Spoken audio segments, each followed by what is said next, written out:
Minyan, yeah, we can start the lecture. So let's assume that more would join us. So I would just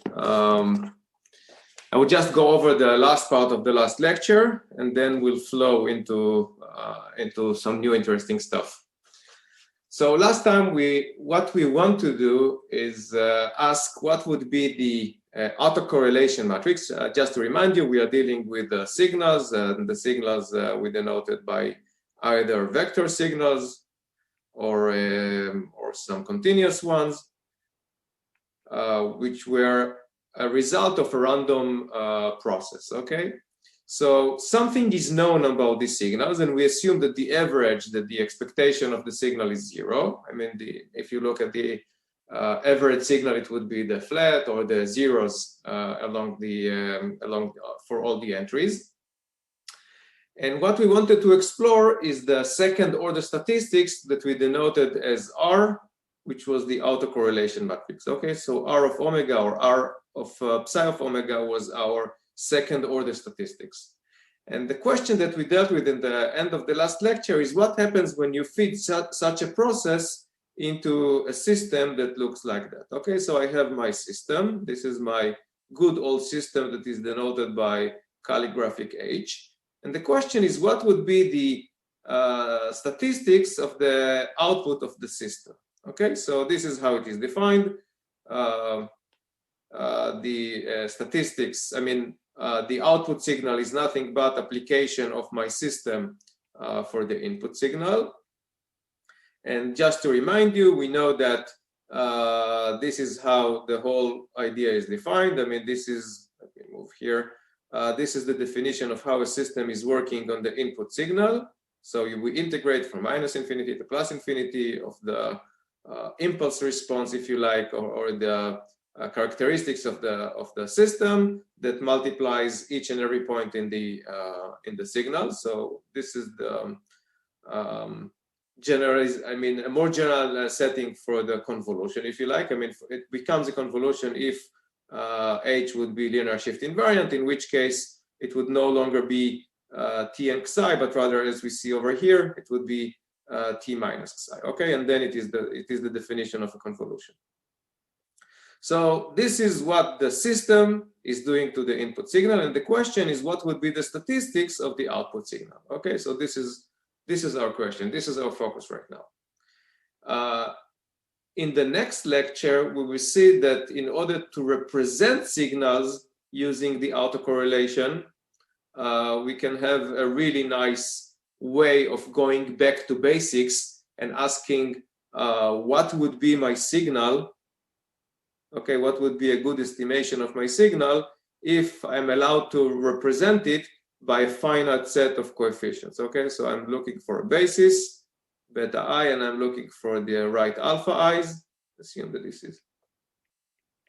Okay, so it appears that if my psi belongs to some set of a family of random processes for which I know the autocorrelation matrix, then I can do magic. Okay, this is what we will call it PCA. But before we get there, let us see what a linear operator is doing to the autocorrelation matrix. So just to remind you, if my system was linear shift invariant, I mean, if it was not linear shift invariant, and I know that the average of the expectation of my signal is zero, then 0 times whatever is equal to 0, and the expectation would not change. So if the expectation is 0, then the output of the system would also be 0.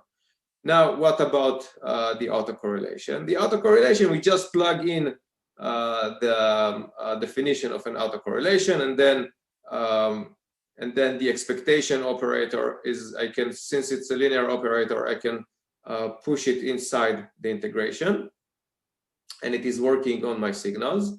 And here I have the result of application of the system to my signal psi omega of Xi, which is influenced by that, and psi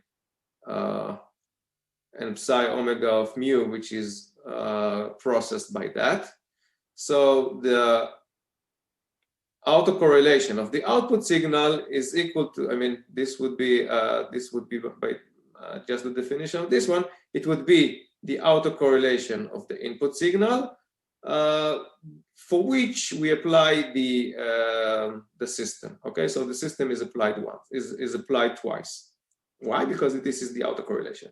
Now, in the simple case of having a linear shift invariant system, for which case, and also we assume that our autocorrelation is widespread stationary, so it depends on the difference between the time intervals rather than the time itself. Okay, so this is widespread stationary. So if we assume these two properties, then everything simplifies into the following. So we can write the autocorrelation as follows. And obviously, since we have linear shift invariant and we have these two terms, and in fact, what we have at the end of the day is nothing but the convolution of my input autocorrelation by the impulse response of the linear shift invariant system. So at the end of the day, and this is something that we have seen in the last lecture, we have that the autocorrelation of the output signal is equal to the autocorrelation of the input signal convolved with the linear shift invariant impulse response. Okay, this is the impulse response of the linear shift invariant system. Now, in the last lecture, we also mentioned that in this specific case, okay, so we didn't mention, so let's mention it right now. If we take the Fourier transform, so again, there is this nice intimate relation between convolution and Fourier. Okay, we have seen that if we apply Fourier to something, and this something was A convolved B, some function A convolved with some function B, then in the Fourier domain, so this would be C. So in the Fourier domain, we can write that C, these are the coefficients in the Fourier domain, are equal to the coefficients in the Fourier domain of A times the coefficients in the Fourier domain of B. Okay, this was the nice relation that we had before. So if we now take the Fourier, okay, if we now take the Fourier transform of my output autocorrelation, and obviously I'm taking the Fourier transform of my system, then it would be nothing but the Fourier transform of the autocorrelation of the output autocorrelation time. Here I have the absolute value. I mean, I have the squared norm of my Fourier coefficients. Okay. Now, this guy has the name being the power spectrum of a stationary process, and the spectrum for the name spectrum is always sometimes or often denoted by the calligraphic S. Okay, so this would be the power spectrum of psi in the frequency domain, and it is and what we know is that the power spectrum of the output signal is equal to the power spectrum of the input signal times the squared norm of the system through which I'm piping my signal. So again, what am I looking at? I have a signal which belongs to some family of random processes for which I know the autocorrelation matrix. Okay, let's call it in. And everything about the signal is known. I mean, I know that the average is 0 and everything is fine.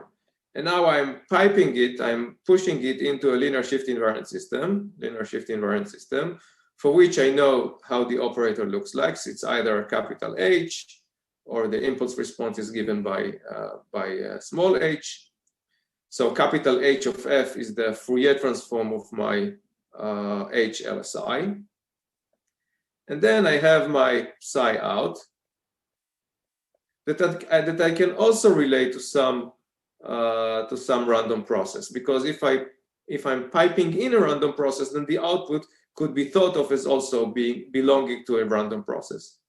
And if this is the case, then I can think of an autocorrelation matrix. And the question is, how does the autocorrelation matrix out relates to the autocorrelation matrix in? And the answer is given here. The answer is given here. It says that the Fourier transform of the output is equal to the Fourier transform of the input. Fourier transform, I mean the spectrum, okay? This is the Fourier transform of the autocorrelation matrix, okay? So the Fourier transform of the autocorrelation matrix is equal to the Fourier transform of the input autocorrelation matrix times the squared the Fourier transform of the system, okay? So this is interesting. Can I ask a question? Sure, of course.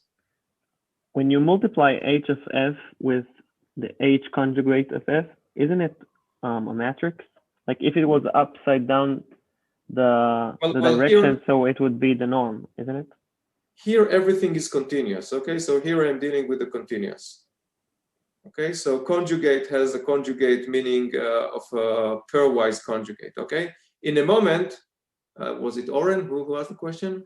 Yes. In a moment, I will show you that if, so this is continuous, okay? In a moment, I will show you that in the discrete case, if I'm dealing now with vectors, then what you say is absolutely right, okay? So, but now, since I'm dealing with the continuous, then this is a pointwise conjugate, and therefore everything that is written here is completely legitimate. Did I answer the question? Yes, thank you. Okay.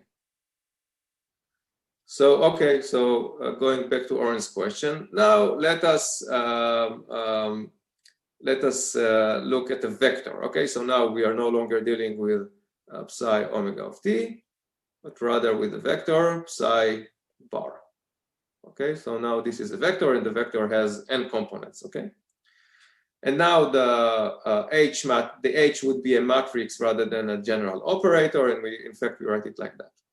So assume that a vector is distorted or processed or modified by my operator, and more than that, this is how it is given. So again, the difference between the previous slide and this slide is that now I'm dealing with vectors. Okay, so psi bar belongs to some r. Let's call it n. Okay, so my h, for example, is something by n. Okay. Now h is a deterministic matrix. It's not a random process, but rather that is known a priori, and therefore it is quite obvious that if I apply my h on psi in, okay, and I'm looking for, so I'm applying it on psi in, and now I'm looking for the expectation, and I can push the expectation inside because h is a linear operator. Then the h goes outside, and again, exactly as before, the expectation of a vector with zero mean would give me zero mean. Okay, and exactly as before, exactly as for the continuous case, I'm getting a very similar result. Now, what would be the expectation? Exactly as before, what would be my expectation of the output signal? So the expectation of the output signal would be nothing but applying my matrix with conjugate here onto the expectation of the input. Okay, so this would be, and again, this is actually by definition, because we have what you have is that you have h psi omega times h psi omega transpose, and you apply the expectation to that, then you can pull the h outside of the expectation, and this is actually what you'd get. Just a second, I need to bring a napkin, and just 1 second. Sorry for that.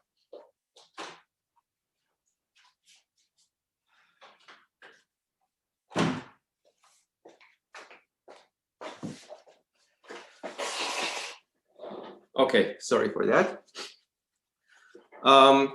So now the question, so this is a certain, now the question is as follows. Let us try to simplify things and and make some more clever claims about this relation. And for that argument, what we assume is that H is circulant. So we now assume that H is circulant in order to simplify our analysis. And for our arguments, we'll also assume that the autocorrelation matrix is circulant. Okay. If I'm multiplying circulant matrices, it is quite obvious to see. In fact, we have seen it before, that the output would also be circulant. Okay. Now, when do we have autocorrelation which is circulant? Again, these are the processes that we have talked about before. Okay, so let us consider the following circulant autocorrelation matrix. So, if, for example, my vector is a result, my random vector is a result of discretizing a stationary periodic process, what we have are the values of my vector, and the autocorrelation matrix would be equal to nothing, to something that looks like something that depends only on the difference between the coordinates. Okay, so it would depend only on the difference between, if I'm looking at how this element interacts with this element, the only thing that I would care about would be the difference between 1 and n minus 1. Okay, and since this is periodic, it would depend on this number by rotating through n. Okay, so if I denote the first autocorrelation number as R1, okay, so R1 would also be equivalent to E omega of psi 1 and psi 2. Okay, etc., etc. But at the same token, it would also be equal to R minus 1 mod n, and obviously it would be equivalent to R n minus 1, because I'm assuming a cyclic process. So what happens is that I get the symmetry. If I now look at all my elements here, okay, so this would be my the 0th element, and this would be my n minus 1 element. There would be some, so I would have symmetry about the middle one, so I would have something that looks like that. Okay, and obviously it would be periodic. So this is how my autocorrelation matrix in this case would look like, and obviously it would be circulant. It would be circulant and symmetric, etc., etc. So the covariance matrix for this signal would look like that. So there would be a diagonal. There would be the same value along the diagonal, and I would have symmetry here. So these would be the same values.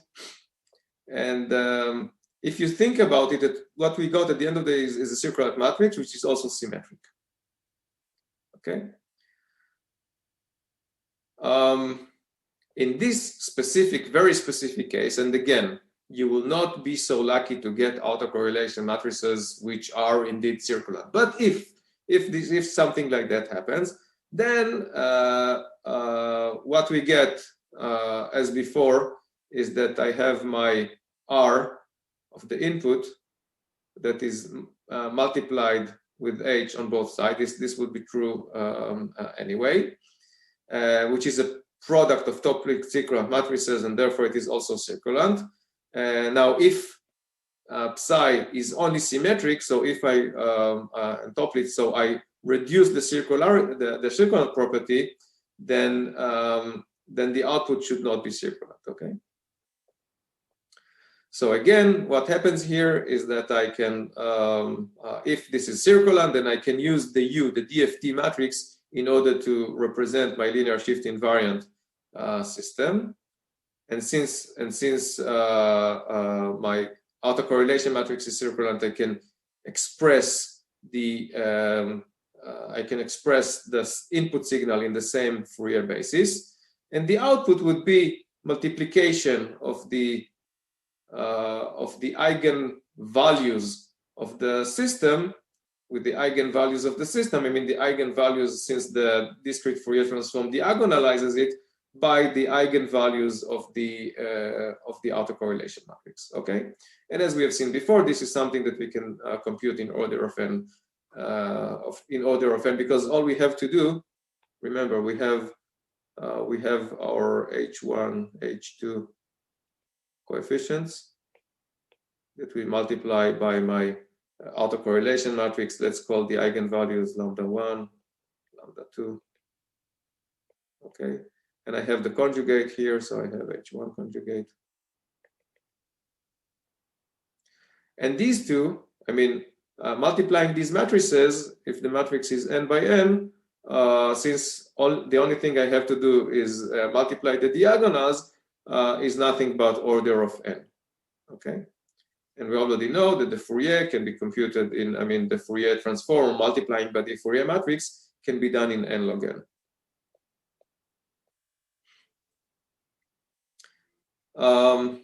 Now, word of caution. What we have seen until now, what we have seen until now is the fact that if we have two signals, so we have f of t or f vector convolved with some g vector, then I can take these into the, g is a realization of some system, then I can take them into their Fourier, let's call it f hat, like, no, we use the hat for approximation. So we can use the Fourier, the DFT. We'll do it like that. We can take the Fourier of f and multiply it. Let's do it like that. So we do the Fourier of f that multiplies the Fourier of g. Okay, so the Fourier is taking this convolution into that one, and the inverse Fourier. In fact, if I'm using vectors, it would be the DFT, the discrete Fourier transform, would take it backwards. And from a complexity point of view, if this one would have been done naively in order of n squared operations, then this one would take me order of n log n. And now, most of what you will hear about when you'll hear about new innovations in engineering is how to reduce this number or how to make it more efficient. So if you have a parallel computer, then you can do these, think that you are averaging with the same pattern again. If you do it in parallel, then you can do it in order of n, and in fact also almost in a constant time. Okay, so with a large GPU for which you feed all your data, and then you take it into an embarrassingly parallel process, then you can do it in almost constant time. This is, by the way, one of the reasons that deep neural network became so popular and available, because the GPUs are doing exactly that. They are doing convolutions in almost linear time. Now, there are other tricks. For example, if you'll hear about, there is a faculty in our department, Irad Yavne, used to be the dean, that can do something which is called multigrid method. What it does is looking at the same signal at various resolutions. And the convolution is taking the two signals in various resolutions and applying one to the other. I mean, doing the convolution in each and every of these resolutions and summing them up. For example, if you'd like to convolve with something which is called Gaussian, a Gaussian kernel or a Gaussian convolution or whatever, what you can show is that this kind of averaging can have, you can decompose it into different scales and apply all of them in order of n. Okay, so with multigrid, you can do simple convolutions with smooth functions. They need to be smooth functions in order of n. Let me just give you another story. If you look at the quantum AI, okay, so quantum is this buzzword according to which there is some space at which convolutions can happen in a constant time. Okay, so this is quantum AI. It's a new, I mean, usually when you hear a lot of buzzwords in one field and a lot of buzzwords in another field, somebody would make the match, the marriage, and you'd have a buzzword that concatenates both of them. So there is something like that which is called quantum AI. What is quantum AI? Quantum AI is telling you, look, if you need to do convolution of two signals, there is a space in which I can do it in a constant time. Okay, so forget about all the brackets and all the whatever. There is a space in which such an operation can be done in order of constant time. The question is, what would it take in order to take my signals and convert them into this space? Okay, this is the question. And if you talk to people in quantum computing, they will tell you that in 5 years, such a machine would be available. Now, if you're an engineer like me and you're listening to the quantum people, you will go back 5 years ago and the same claim hold. I mean, 5 years ago, they were claiming exactly the same, that in 5 years, a machine like that would be. So you go 15 years backwards. And the same claim was made as well. Eventually, I think that there would be a way to take our signals into the quantum space and apply quantum AI and apply all these convolutions in constant time, and thereby achieve really efficient methods using something which is called, again, I'm just using it as a buzzword, quantum computing. Right now, I would assume that there would be settlements on Mars, active ones talking to one another, long before we will have the quantum computing actually doing something useful from an engineering point of view. But again, I'm not a prophet, so I'm not willing to commit for that. Okay, so now let's go back to Earth for Mars and talk about something which is called the best basis for representing signals. So what am I talking about? Assume that I have my signal, and the signal is taken from some random process. And again, at the end of this lecture, you should be familiar, at least for the intuition. In fact, we'll also prove it rigorously behind something which is called principal component analysis.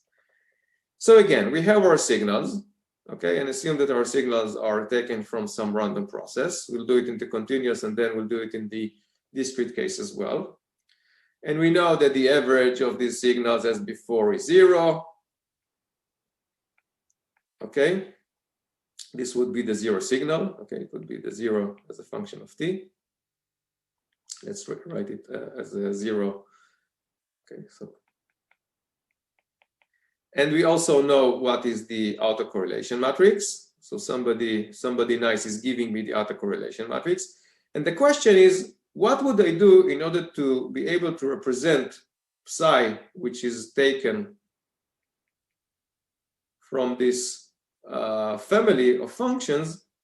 So I would like to take a function from this random set and approximate it using some alpha i's and beta i's.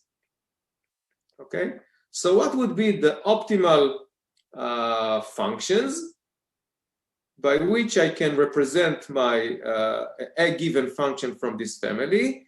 And the magic, I mean, as before, would be that I'm allowed to truncate my basis. So it would not be the full space of infinite functions, infinite basis functions, but rather I would have to truncate it at a point. Say now I'm giving you only 3 basis functions, 5 basis functions, 7, whatever. Okay, so this is going back to basics and asking how can I use the autocorrelation matrix in order to represent my signals. Okay, so we will try to answer this question by finding an orthonormal family of signals. It would be a basis of the subspace that they span, obviously, approximating them with only a few coefficients. I mean, I'll be able to use only a small number of such functions. These functions are, I mean, if this is my signals, then these functions, basis of their own subspace, would be denoted as beta k, exactly as before. And obviously they would be orthonormal, so the inner product between them would give me 1 if L is equal to k and 0 otherwise, again, exactly as before. And what I'm trying to do is approximate psi by psi hat using only k, okay, only k coefficients and only k functions. So these would be my functions, my first k functions. So it would be small k would be the index. In order to confuse you, we'll switch to I occasionally, but small k would run from 1 to capital K, and capital K would be something that I can play with, okay? So again, the question is, given my autocorrelation matrix, what would be the best basis to work with? Okay, so at least the question would be, is now defined. Is it? No, I also need to define for you the measure by which I quantify optimality. So we'll do it as before. We'll use the mean squared error in order to define my optimization. So the mean square error is defined as subtracting from the energy of my signal, the energy of the approximation, okay? So this is again, I'm using the classics that we have learned in the first 6 lectures in order to introduce the autocorrelation into the game. Okay, questions about the question that we are trying to solve? If there are none, let's and again, we know that, just to remind you, we know that if we have a basis, assume that somebody is telling me that this is the optimal basis, then the coefficients would obviously the projection of the given signal onto this basis. So these would be the coefficients, my alpha i's, or we'll call it, I think we call it later on, we'll call it psi k. I think that this is how we call it, psi k. These are the scalars by which I'm multiplying my basis functions. Ron? Yep. What are the constraints for the problem? Because like the constraints are simple. I know that the average of my random process is equal to 0, so the expectation is 0. Somebody is giving me the autocorrelation matrix. Okay, so these are the 2 known factors about my signals. And not less important, I'm trying to minimize my my representation error for any given key, any given k. But the representation error depends on the realization, like what on the. Yeah, you're right. So this would have to be. So this is the definition of an error for just a single signal, Ken. Okay. So from your point of view, Barak, what you tell me, look, just take beta to be psi. This is a trivial solution. You're absolutely right. And you're actually reading me ahead. This would be the optimal solution. Just take beta 1 to be equal to psi. This is a deterministic process, and then everything is fine. But then I would argue that I would like my error to be optimal in the average. So for any given signal from my psi omega of t, for any given signal, I would like to fix the basis and then optimize for the error. Okay, so you're absolutely right.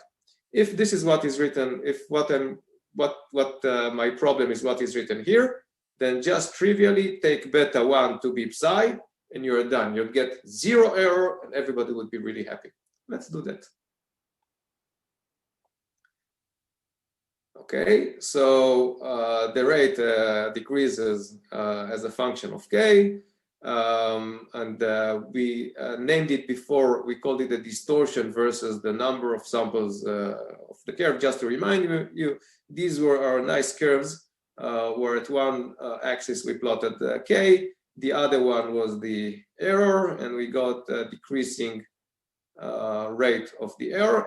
And what we wanted to do, remember, our goal was to get this curve to be to decrease as efficiently as possible. Okay, so I was looking for the lower envelope among all possible vectors. Okay, and then we said that, look, what you can do, we gave some intuition to use the standard intervals. We used, the standard basis family of functions, the Hadamard, the sines, the cosines. We actually also gave a proof for the fact that using Fourier is optimal for a very specific set of functions, the set of functions for which the integration over psi prime squared is bounded somehow, okay? Just to remind you. For that, we got the Fourier. Okay, we got the Fourier basis to be the optimal. The sines, the cosines.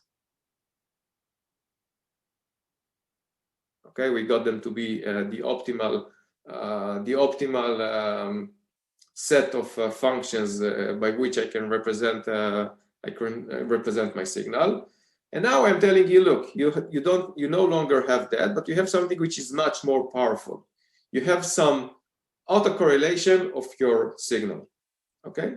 But before we go that, let us just go for the deterministic part. Let's assume that what I have is just a single signal. So beta 1 would be nothing but the signal normalized, okay? So this is indeed what Barak suggested in his question. And the rest of the basis functions will be an arbitrary orthonormal functions which are orthogonal to this one. I don't really care what they would be. So this is a trivial issue.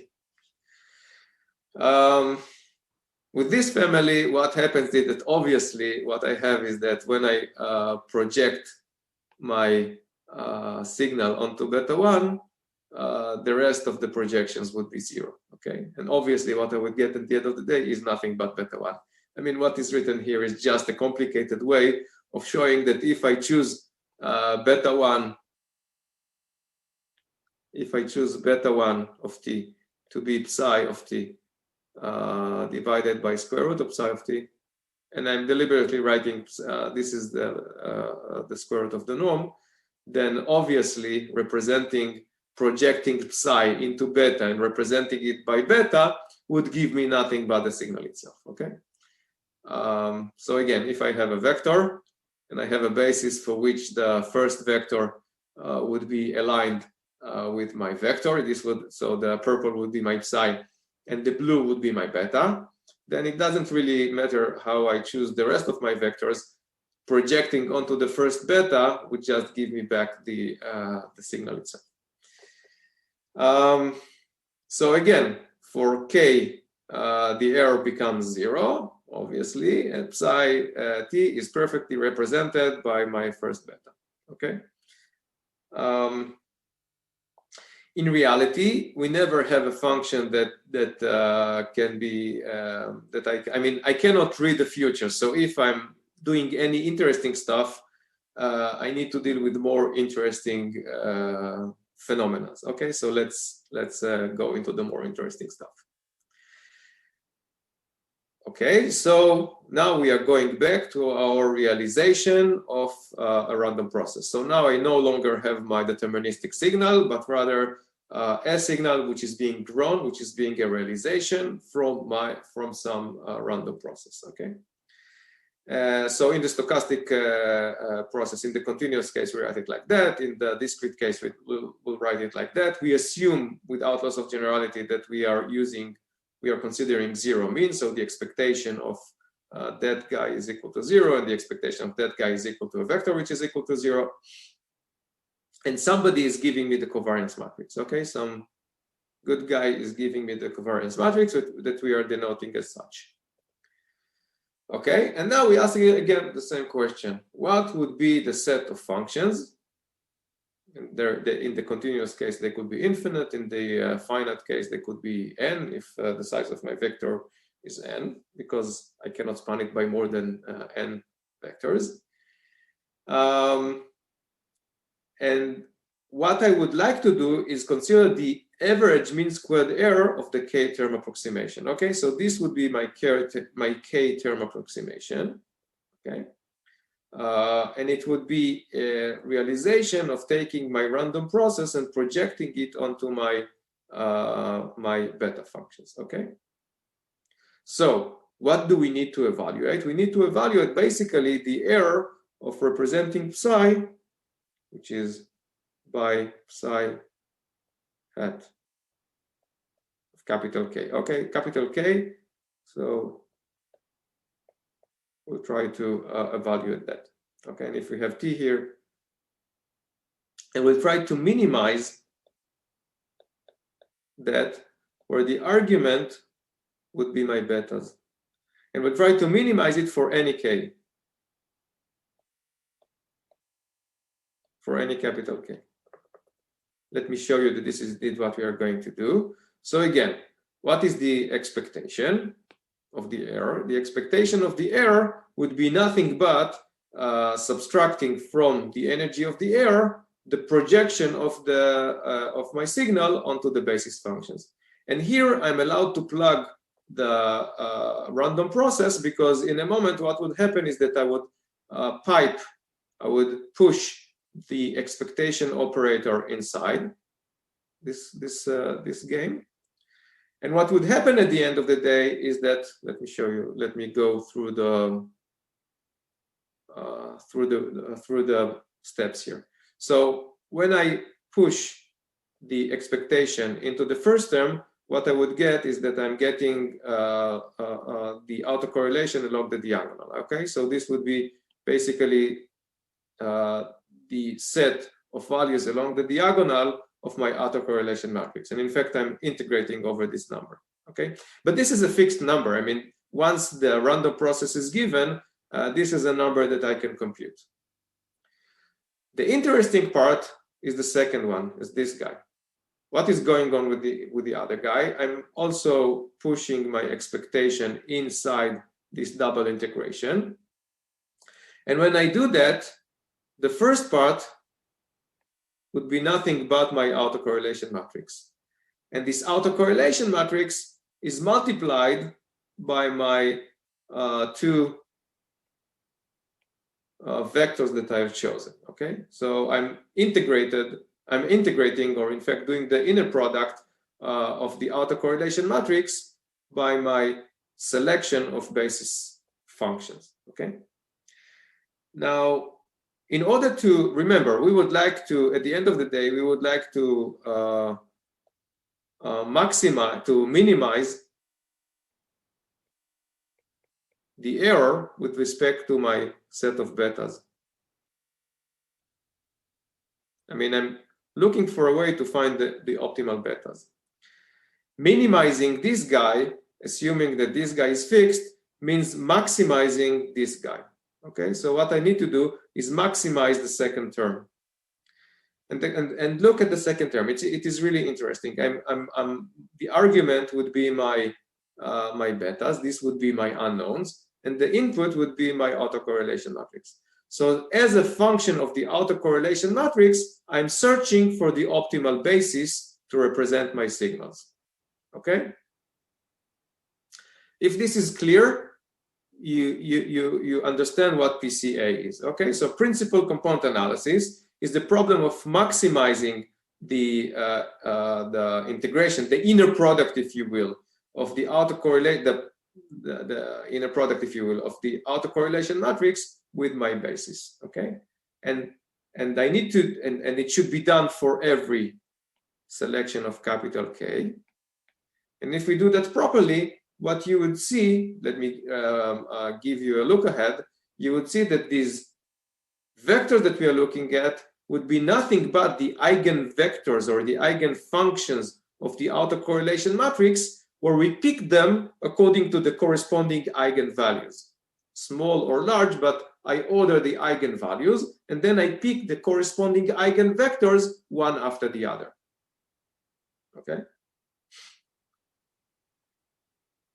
So, just a second, what would happen, for example, and this is something that you should be able to give me an answer for, if somebody is telling me, look, Guy, the autocorrelation of my functions is a circulant matrix. What would happen then? What would be the best basis to represent my signals? Would be the Fourier in the discrete case. It would be the Fourier, sorry, Sean? In the discrete case, the distinct. But this is a continuous, so it would be the Fourier functions, okay? But you know, saying that it would be the Fourier functions is not enough in this case. You need to give something else. You need to order them. So it would no longer be the DC and then the first harmony and the second harmony, etc., etc. You would have to order them. The order of importance would be derived from the Fourier of my function. Okay, so the Fourier of my function would tell me how to pick my frequencies. And this should not be a surprise. I mean, if, for example, I'm looking at the heartbeats, and in heartbeats, usually there is some dominating sine wave, which is the dominant part. So obviously, the first signal that I would like to pull out of this Fourier would be this dominant frequency. Okay. So again, the eigenfunctions would indeed be the Fourier if my autocorrelation matrix is circulant, but ordering them would no longer be in the same manner as we had in the Dirichlet bounded energy functions. Okay, so it would be different. And by the way, now you can ask the question: assume that I know that my signals are smooth, okay, and then I order the Fourier in the right order, and I also know the autocorrelation matrix, and I know it to be circulant. So it would be so I have to somehow balance between the two. And in fact, you can do that, and but let's keep it as an exercise, as a question for the exam. Don't be intimidated by that. It's not. It would not be in the exam. But again, please understand my excitement about it.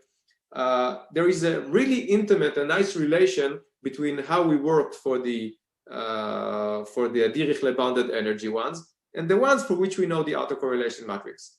In fact, you can write the autocorrelation matrix as an operator, and you can write the bounded. If I'm looking at all functions for which the Dirichlet energy is bounded, okay, this is how it is written in a functional space, then you can write it as such.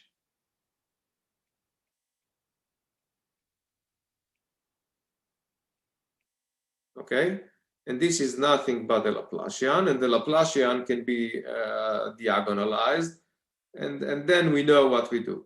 In a very similar manner, we can ask the question of how to treat the autocorrelation matrix as a similar operator. And in fact, you know how this operator looks like. You have it here. Let's move on. So again, can I ask a question? Of course. Or how is the fact that the autocorrelation matrix is circulant helping us? Like, what conclusion did it give you that you took from there? Like, excellent. All the, excellent. I'm looking for, so this would be my circulant autocorrelation, and now I'm asking which functions would I could write like that. Okay. I'm taking the autocorrelation matrix, or in this case function, and I would like to express it to find what would be the eigenfunctions of this autocorrelation matrix. Okay. In fact, it would be the definition of eigenfunctions in the continuous case would be integration. Or let me simplify things a little bit. Assume that R is a matrix. Okay, so it would be in the discrete case. So I'm asking what would be my EI vectors such that lambda I is equal to EI vectors. Okay, and the EI vectors, if the autocorrelation matrix is circulant, would be nothing but a Fourier. Okay, and now the question is how to order these vectors when I have to pick them one after the other. So probably I would pick the one that would give me the largest or the smallest autocorrelation, and then I would pick the second. But let's construct it. Okay, I didn't say that I have an answer right now. Let's give the answer incrementally. Okay, so the autocorrelation or our covariance matrix is a positive symmetric. We call it kernel, but and it can often be written as a way of diagonalizing it. Okay, it can also often be written as such. In the discrete case, we will see it in a moment. It can be written as some U lambda U transpose. Okay, this is how the autocorrelation matrix in the continuous case. This is how it can be written. And these functions are orthonormal eigenfunctions of the operator, which means that if I define the autocorrelation operator as integrating over the second term of the autocorrelation matrix that is operating on a function, okay? So this is how I define the operator. So the eigenfunctions of this operator would be nothing but calligraphic H operating on F is equal to lambda I F. Okay, this is a generalization. This is f of t always, okay? So this is a generalization of the idea of multiplying with the matrix, and these are the eigenfunctions of this H operator. So I define the Laplacian, sorry, the autocorrelation as an operator. I can do the operator, I can apply the operator over a function. This is nothing but the integration that is given here, and therefore I'm looking for the eigenfunctions of this operator. Now, usually when I have when my signal is bounded, etc., then I have a countable set of eigenvalues, and these eigenvalues can be ordered from smallest to largest. In fact, they are ordered from largest to smallest, but 1 over these eigenvalues is ordered from smallest to largest. Okay. And now, if I'm choosing my betas, okay, so now I'm an oracle. I'm somebody from, I'm a genie. I'm telling you, look, choose your betas to be these eigenfunctions of the autocorrelation matrix. Then, obviously, H of applying the autocorrelation onto my vectors is lambda k times the vector. I mean, this is basically plugging in the definition. Okay. What would be the average error in this case? The average error in this case would be nothing but, again, I'm resorting to 2 slides ago, to this term minus the other term. So this would be the first term. And the second term would be nothing but, I mean, remember, I have this term that multiplies another beta of L, and the betas are orthogonal to one another. So at the end of the day, what I would get is nothing but lambda k that multiplies my norm of these betas. And we know that the norm of these betas is equal to nothing but 1, okay? So let us write this explicitly. This explicitly is equal to nothing but lambda k, and here I'm summing over beta k times beta k, which is nothing but 1 at the end of the day. Okay, and I'm subtracting lambda k, summing from k equals 1 to capital K. Okay, because this is how I do represent my signal. So at the end of the day, the error would be just the residual of the sequence. The first term is summing over all my eigenvalues, and the second term is summing over all my eigenvalues up to eigenvalue k. Okay, so the error would be the residual of the eigenvalues. Okay, and now in order to prove to you that this is the optimal way, what I will have to do is the following. I will have to choose beta k that would be different than beta kh,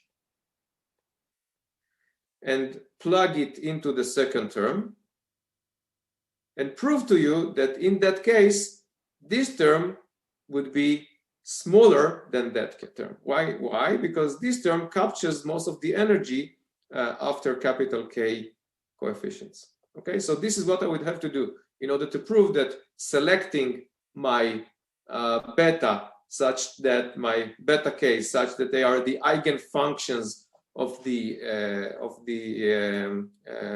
autocorrelation operator in a descending order, I mean picking the largest first and then the smallest one, is the optimal way of representing my signal. So again, it holds only if we use orthonormal family function in the k-term approximation of this guy. Okay, obviously when I'm picking up a different basis, I would have a different error.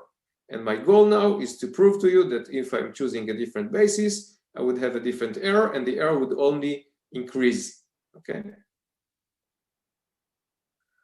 Okay, so now I'm using a different orthonormal family. I'm using beta k, which is not equivalent to beta k h. And in this case, what happens is that the first term does not change, so the first term is the same. The second term, just to remind you, what was the second term? The second term was that.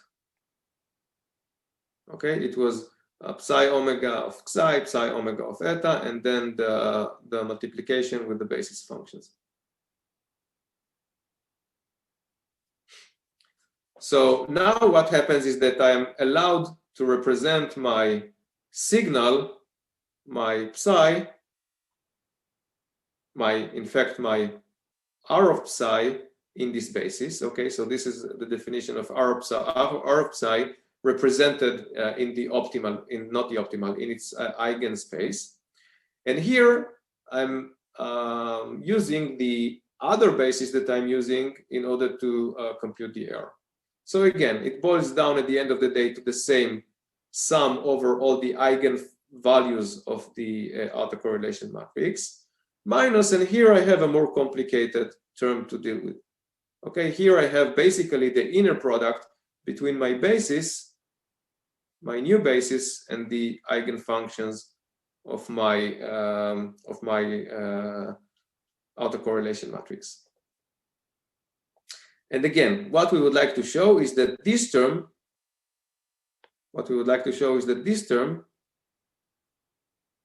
I mean, this term is smaller than lambda k. Why? Because if it is smaller than lambda k, I mean, we'd like to show that this term, this term is smaller than lambda k. Why? Because before we had lambda k, and if it is smaller than lambda k, the error would be larger than the sum of the residual of the sum of the residual of my eigenfunction, of my eigenvalues. Okay.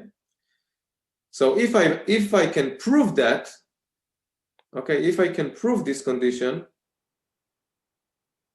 then it would immediately reflect the fact that choosing beta to be beta h is the optimal way of choosing my eigenfunctions.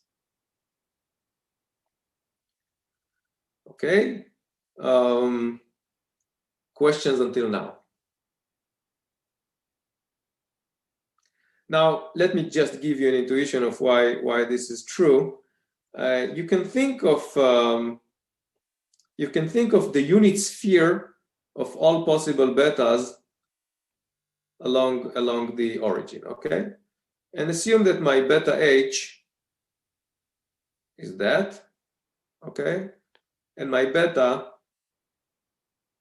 is that, okay? These are two orthonormal basis sets. Now, the most efficient way of reducing the error, according to what I can see over here, is taking my signal. Now, my signal is living in some space, but at the end of the day, you can also put it on the unit circle. At the end of the day, the most efficient way of looking at the signal is saying, look, the first eigenvalue that you have, I mean, the largest amount of energy is where the highest probability of your signal to reside, okay? Then the second eigenvalue would be the second moment of your signal. This would be the second one. And then the third one would be this one, etc., etc. So picking up any number which is not the highest probability of picking up the signal would obviously just increase the error, okay? But let's prove it rigorously. So again, you can think of my signals as belonging to some cloud in some high dimensional space, and picking up the first moment is exactly what PCA is doing, okay?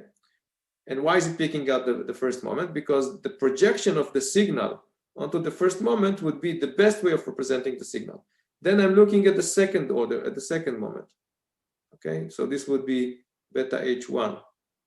Then the second order moment, beta H2, would allow me to almost cover all the information in my cloud. Then should come beta H3, etc., etc. If I'm picking a different orthonormal basis, then projecting the first my cloud onto this first direction would not be, in the statistical sense, as representative as projecting it onto the main axis of my data. By the way, from here you can also gain some motivation of why it is really important to subtract the average from your signal, align all the signals before you're computing your PCA. Why? Because if you don't do that, if, for example, this is your set of signals, it's hovering somewhere over there, and this is your axis. And now you're looking for the optimal basis. The first vector that you would get would be nothing but a vector from the origin into the average of the signal. Okay? And this is something which is really, really bad, because you're throwing away for nothing a number that you would like to operate, you would like to choose your basis functions about the average point, I mean, about the center of your mass. If you don't do it, then the next vector would be orthogonal to that one, and it would have nothing to do, or little to do, with how your data looks like. Okay, so this is, for example, when we would like to compute the SVD for all images of faces, it is really important to put all the tip of the nose at the same point, and if possible, also deform them a little bit so they would all align with one another. Otherwise, the tooth for tooth and eye for eye would not apply. I mean, it would be a tooth for mouth, or I mean, it would be something that looks like a Picasso painting rather than what we expect things to happen. Let's take a break of 20 minutes at this point in order for me to prove it to you, and be back at 10:50. Okay, any questions about what I'm about to do, about the motivation? So just to relax you, what we'll do next is prove things for the continuum, and then prove things for the discrete as well. So that we'll cover both ends of the rope here.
Okay, so what do we have? You're with me, everybody? We have, yes. Well, it is recorded as well. So what do we have here? What we would like to show, just to remind you, is that this guy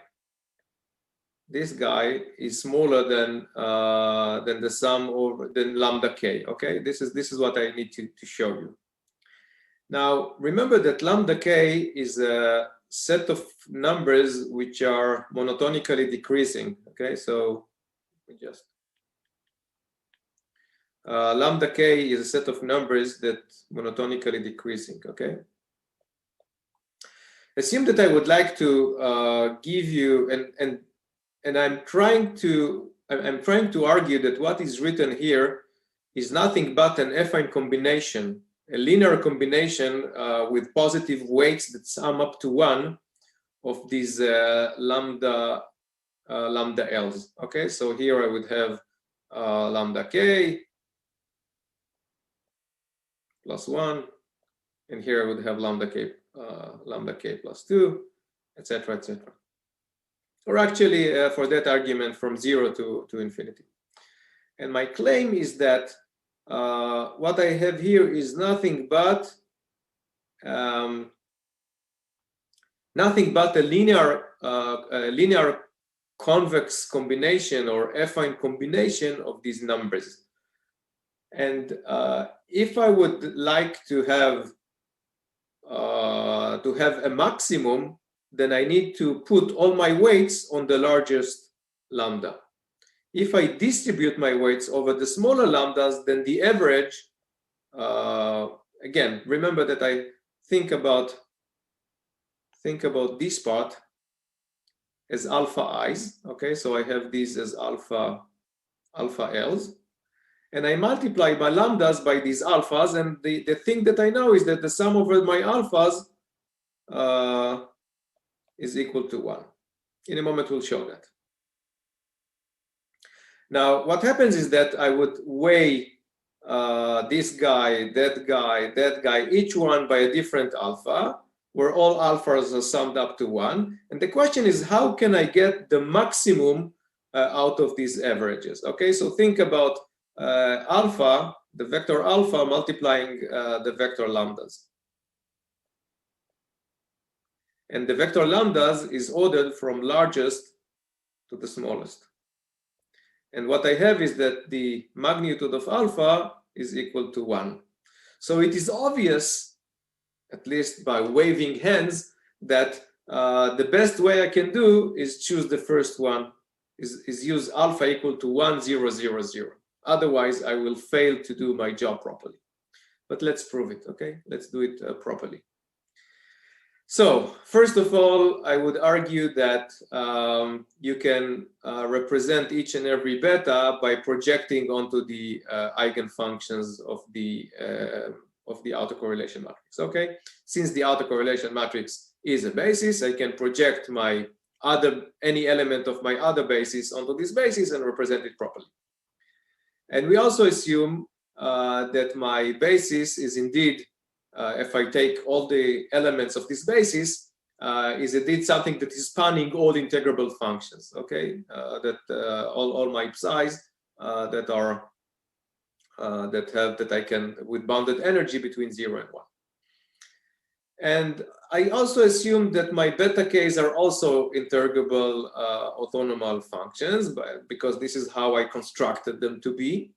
And therefore, I can actually write, I mean, it would have been a tautology if it would not have been a tautology if I would not have assumed these assumptions.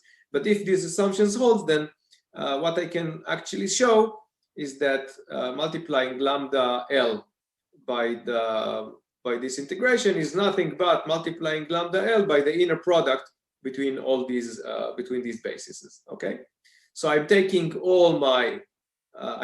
my beta k and I'm projecting it onto all beta L's. Okay, and now the question is what is going on here, and now let's zoom only on that part. which we called alpha previously. Okay, let us zoom only on that part. The argument would be that the sum of over this alpha would be equal to 1. And in fact, you can see that this is indeed the case, because the norm of my vector of my beta k is equal to 1. And projecting this vector onto any other basis preserve the norm. So let's do that one step at a time. So the assumption is that the sum over L of these elements is equal to 1. Why is that true? It is true because what is written here, first of all, we assume that the inner product of the norm of the vector itself is equal to 1. Why? Because this is how it was constructed to be. Now what I'm doing is I'm projecting this vector onto the beta L's, onto the beta H, okay, the eigenfunctions of the autocorrelation matrix, and I'm doing the same for the other one, for the other guy. And I'm now pulling everything. I'm now pulling everything that has to do with the integration to the right. So I have here the integration of these two guys, which is known to be the delta function. Okay, and here in the middle I have the inner product between beta and and the eigenfunctions of the autocorrelation matrix, and the same go for this. The same goes for this one. Now, since here I have the delta function, at the end of the day, what I would get is that I can represent the norm of my beta by projecting it onto a different basis. So if the blue here were my beta H and the purple was my beta k here, then projecting the beta k onto the blue ones would give me this coefficient and that coefficient, and summing over the square of these coefficients would be nothing but the squared length of the vector, and the squared length of the vector is nothing but 1. Okay, so this is nothing but using the Pythagorean equality to prove that indeed what we have is preserving the length of the vector. But it is also telling us that the vector lambda k for all my L's, okay, it has, when I'm doing the inner product with that, and I'm deliberately writing transpose here with my lambda L's, would be a way of selecting the lambdas from the largest to the smallest, and the most optimal way of gaining the maximum would be picking up the largest first. Okay, let's construct it for a moment. Okay, so this is how we do the selection of my optimal basis. And again, assume, for example, that k is equal to 1. So I'm allowed to use only a single basis function.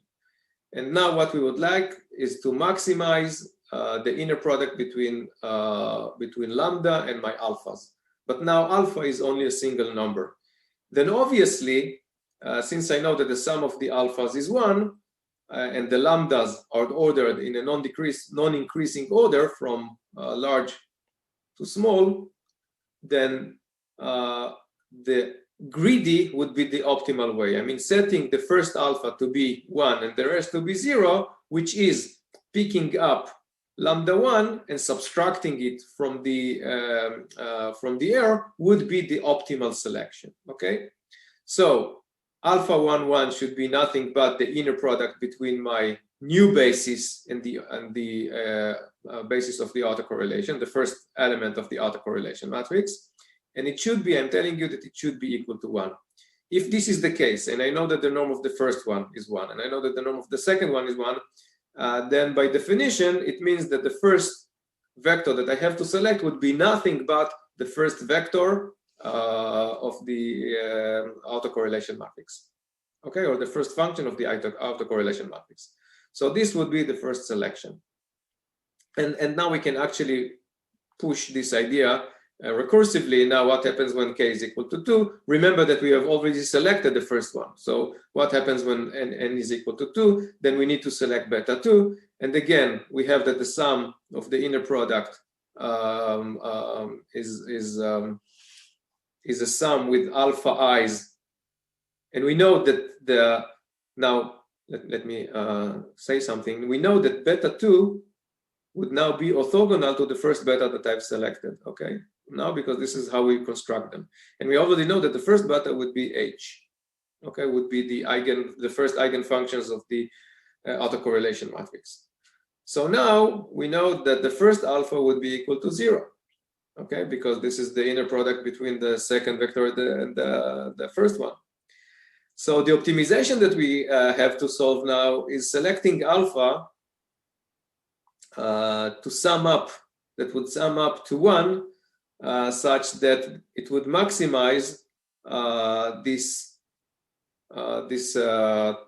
sequence of numbers, okay? The inner product between my lambdas and my alphas, which yields, and again, remember that my lambdas are ordered in a decreasing order. So if the sum of the alphas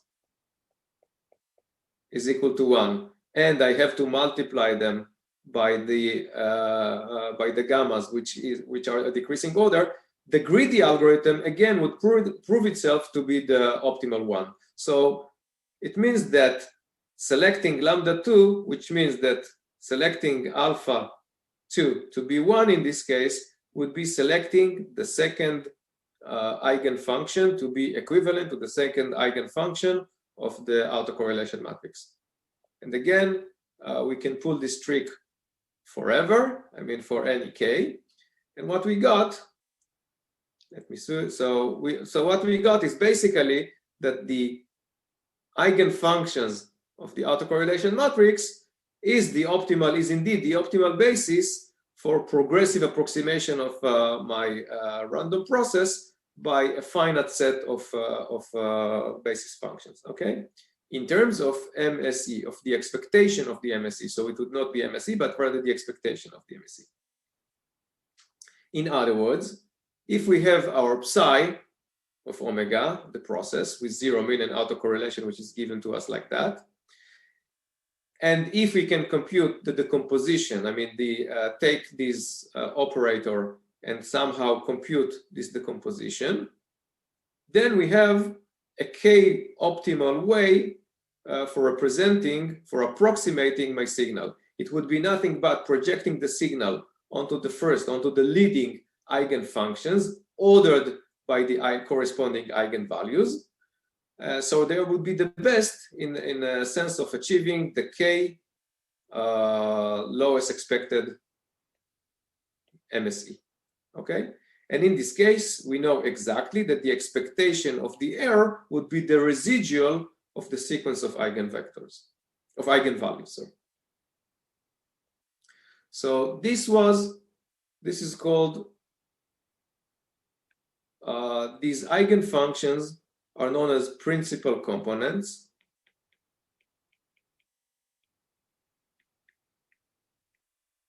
In fact, they are known as principal components for the discrete case, but we can adopt this idea also for the continuous one. The corresponding eigenvalues are called the moments or the eigenvalues of the autocorrelation matrix, etc. And it is quite obvious to see that this is how the expected error would look like. So if, for example, we look at the autocorrelation matrix and we see that we have values like that, and then we have really small values, we know that we can use a basis of about 3 elements in order to faithfully represent our signals. Why? Because we know that the residual, the summing up the rest of the eigenvalues would not be significant, okay? And this can be the case. I mean, I've seen so many cases in which people have been using this kind of idea in order to better represent their filters or their representation of information by using this kind of a trick. Again, what we have done is that in a in a statistical manner, we have been able to choose. So this was the initial error. So this was the error for k equals 0. So this is the initial point. And what we have done is that in a statistical manner, we have been able to find the lower envelope of the error for choosing our beta h. So this would be beta 1. This would be account for using beta 1 of h. This would account for using beta 1 of h and beta 2 of h. This would account for adding beta 3 of h, etc., etc. Okay? And at least statistically, any other selection of points would give me a lower rate of decay in an expectation sense. Okay, so we have been able to bound this error curve from below, which is great. Okay, this is the optimal way of optimizing for the means, for the average or the expected mean squared error. Okay. Stationary processes. What happens when, for some reason, one of my students is calling me always exactly in the middle of the lectures. Okay, so what happens when the autocorrelation matrix has the following shape? Okay, now it is what is known as a stationary process. The autocorrelation depends only on the distance between points and the distance between pixels, the distance in space, in time, whatever, and not on the actual position. Okay, so if this is the case, and if we can also periodically extend our process beyond the domain it is defined, in this case 0, 1, then what we can write is that we can write our autocorrelation matrix to be given as such. I mean, I can add any integer to my t1 and t2, and we know that it is equivalent to nothing but t1 and t2. So, for example, I know that I can periodically subtract one or add one, and it would be the same from the point of view of the autocorrelation. And since the autocorrelation is symmetric and positive, then obviously I can put here the absolute value. So what I see here is that R is symmetric about the 0, and it is also symmetric about 1/2. Okay, so if I would zoom into my autocorrelation matrix under the above assumptions, it would be symmetric about 0, and it would be symmetric also about 1/2. Okay, such processes have this kind of crazy name, which is called cyclostationary or periodically correlated, and they are symmetric and periodic autocorrelation functions. Okay, so this is just for you to know. Usually in life, I doubt it if you will encounter things like that, but they happen. And in order for you to know that things like that happen, know the name. Okay, so cyclostationary or periodically correlated.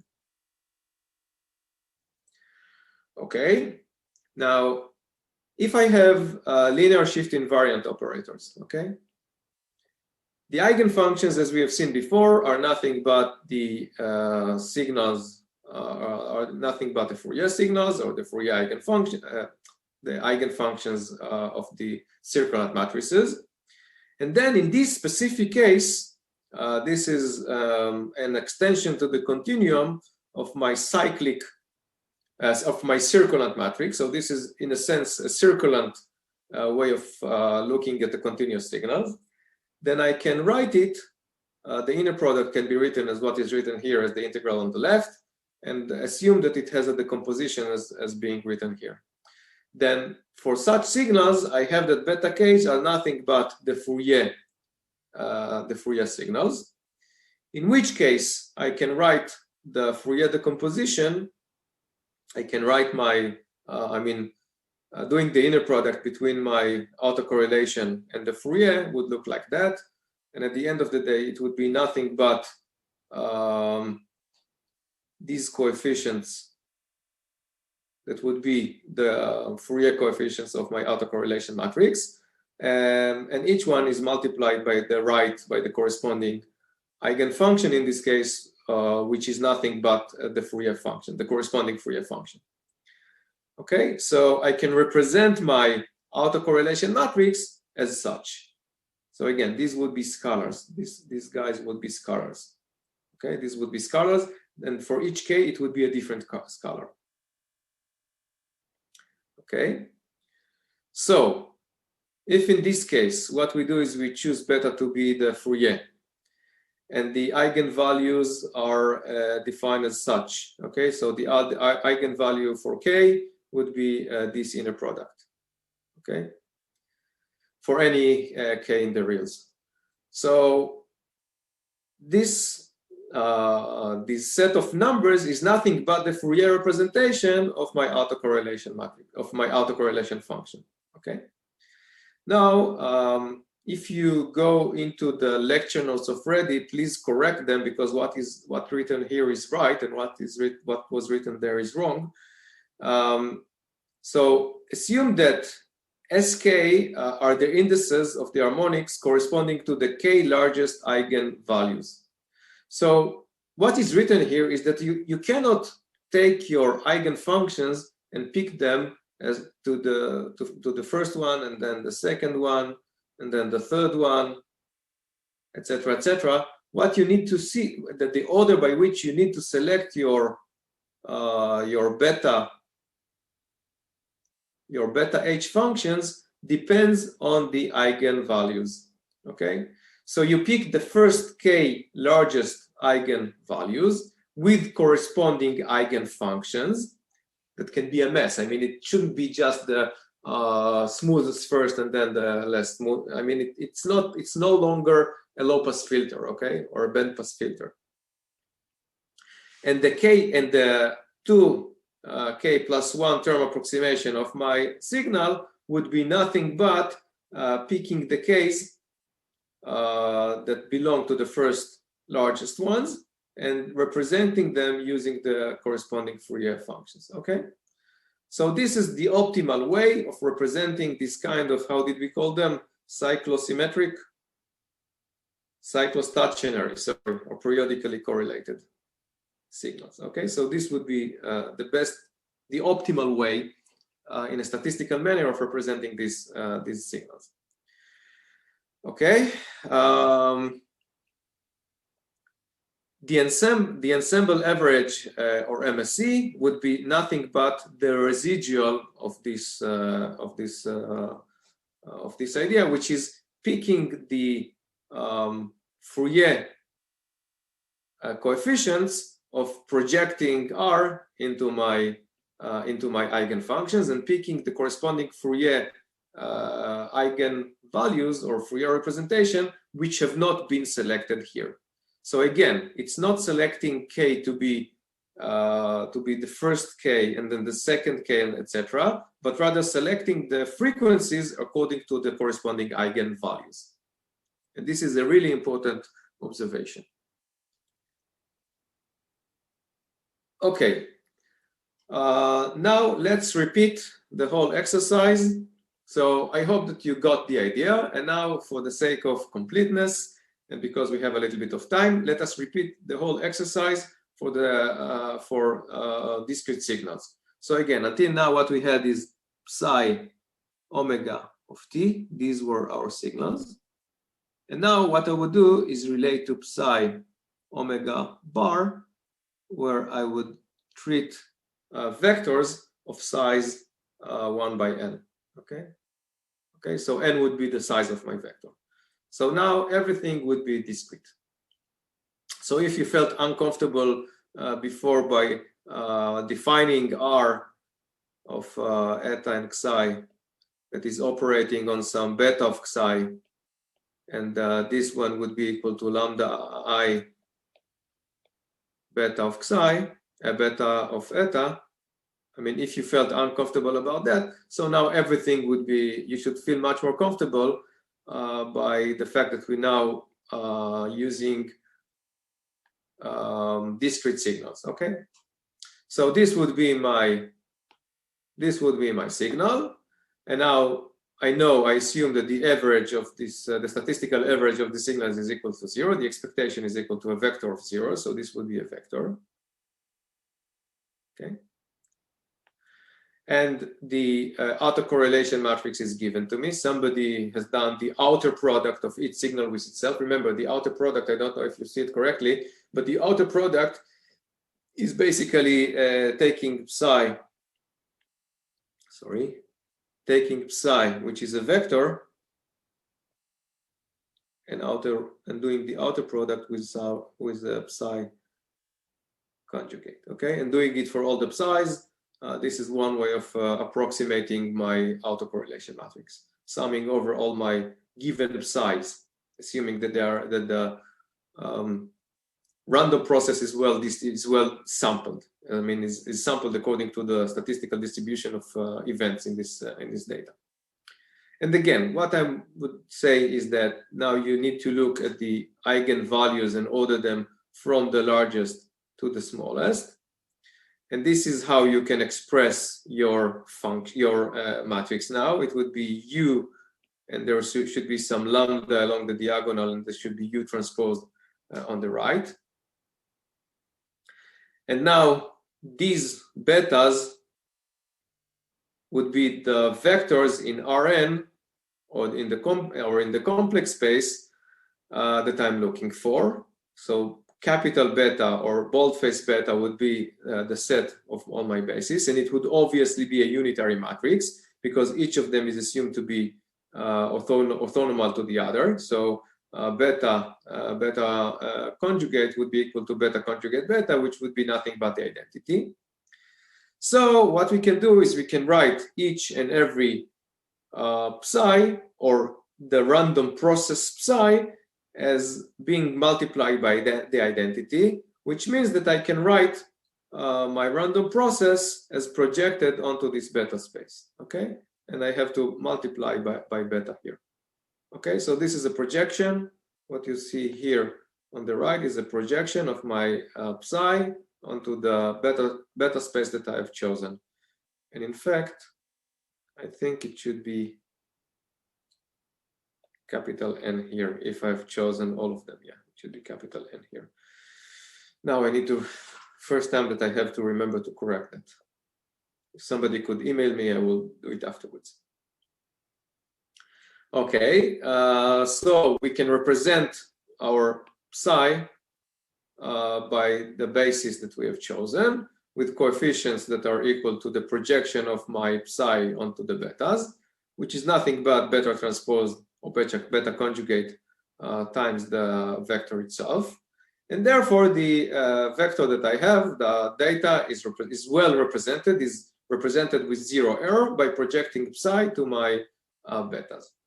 And the question, the discrete question, is how good are the k approximations of my vector by selecting just a k of them. Okay, so now I'm I'm throwing away all the betas from k plus 1, capital K plus 1 till capital N, and I'm keeping only the first one.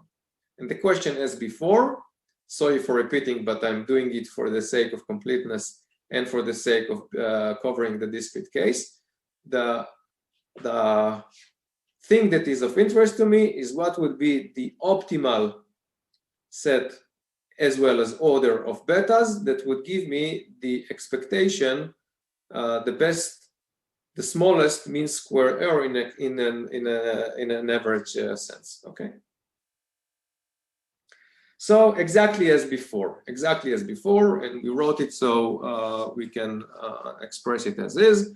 We have the expectation of the squared error of the MSE, which is equal to, now I write it as the expectation that is operating on the inner product between these two vectors. So this would be that vector and this would be that vector. And what I would do now is write, before I push the expectation in, let us write it explicitly. So I have I have the vector, the given vector minus the projector, minus the projection, and I have the vector minus the projection. It would be the same. And now I can open my parentheses, and I have here, I have the autocorrelation matrix exactly as before. Okay. when I push it in. And here I have 3 terms. The first one would be hitting that guy by that guy, which is written here. Then I would have the term of hitting that guy with that guy, which is written here. In fact, it would be exactly the same. And then I will have the multiplication of this guy by this guy, okay? The surprise, and not so much a surprise, so these two are the same, so I can put 2 here. And what I have here, for the last one, I can pull the sums. I mean, I change this guy to BL, and I pull it out, and here I have the last term. So I have -2, and I push the expectation in, and I have the expectation of this guy, plus when I push the expectation here, for the second term, for the third term, I get exactly the same idea. I mean, from this I get delta, and eventually what I get is that I have the autocorrelation minus, I mean, the expectation of the autocorrelation minus this term that you see over here, the expectation of the inner product between my signals and the basis functions. Let's continue. Now some reminder of some linear algebra. If I have 2 vectors, okay, I have my A vector and B vector, then the inner product, I mean, is nothing but the trace of the outer product, okay? Theorem, prove it. The inner product is also equal to the inner product when we are changing the order of the vectors. I mean, if I have, sorry, the outer product. This is the inner product. So if I have my A star and B like that, it would be like having my B star and A star like that, and B and A like that, okay? So they would be equivalent. And this in would the be real case.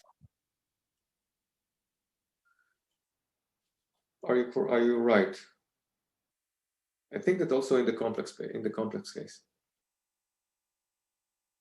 You have like conjugate symmetry on the complex.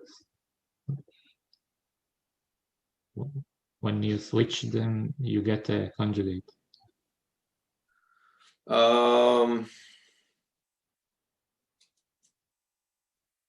Remember that the conjugate is always there. I mean, I take the conjugate of either A or B. And what we are saying is that if, for example, A is real and I'm conjugating B, it would be like, I need to think about it, but let's consider the real, and therefore the conjugate is nothing but the transpose. Okay. We also have that the trace of any linear combination of 2 vectors would be, the trace is a linear operator, would be, or 2 matrices would be nothing but the trace, would be nothing but the trace of M1 plus alpha 2, the trace of M2. Okay. Now let's go back into my expectation of the MSE. Okay. What I have here is that I can look at the trace of the outer product of the 2 vectors. So this would be the outer product. Why am I taking here the outer product? Because I would like to inject here the autocorrelation matrix. Okay. So I need the outer product. And again, remember that before, what we had in the continuous case, what we had is RTT, which was nothing but taking the diagonal. The same idea would happen here.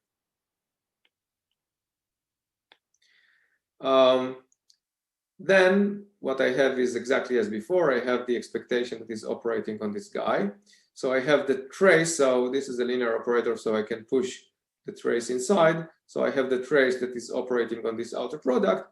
And this is nothing but, by definition, the autocorrelation matrix. So I'm looking at the trace of the autocorrelation matrix. So this would be the first term in my error.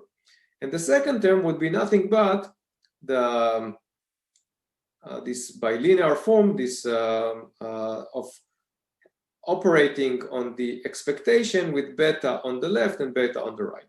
Okay, so this would be beta. Here I would have the autocorrelation matrix, and here I would have beta. So the output would be a scalar, and it would be a different scalar for each beta. Okay, so I'm summing over all possible betas. So what we have is basically look for the trace of the autocorrelation matrix, which is a fixed number. I mean, I can fix this number and throw it from the equation if I'm trying to optimize something, minus the autocorrelation matrix that I operate with by these betas on both sides. So what I would like is this part to be as large as possible. The larger this part is, the smaller my error. So remember, this guy, because we started from summing over a squared error, would always be greater than 0. So raising the value of the second term, I mean, taking it to be as large as possible, would reduce my error, exactly as before.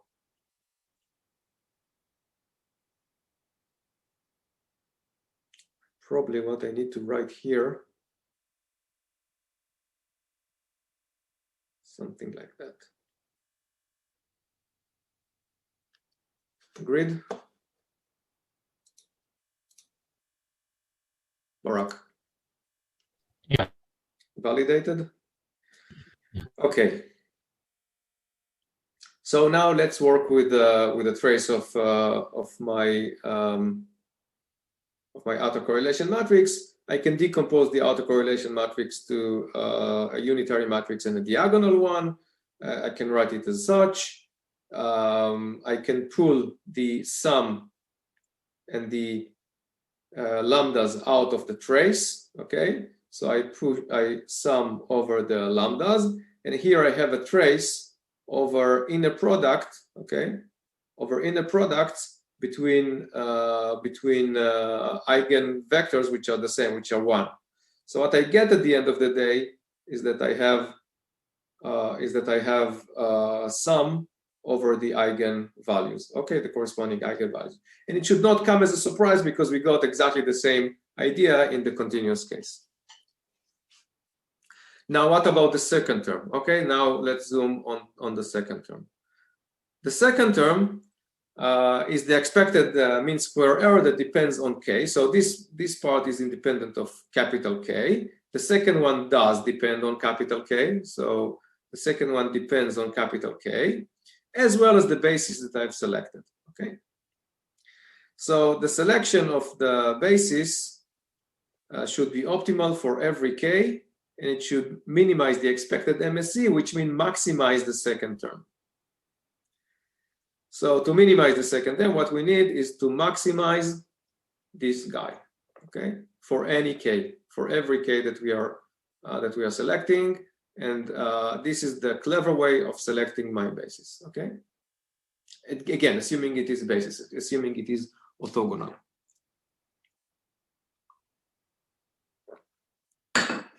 Okay, so again, we resort to the decomposition of my autocorrelation matrix.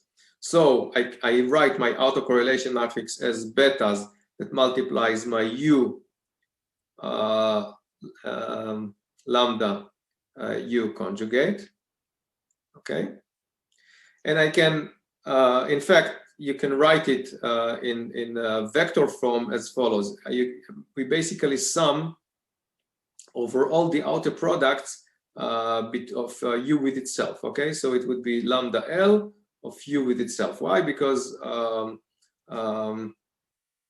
this is what is written here. We have a diagonal matrix in the middle. Okay, so let me push beta k inside these brackets.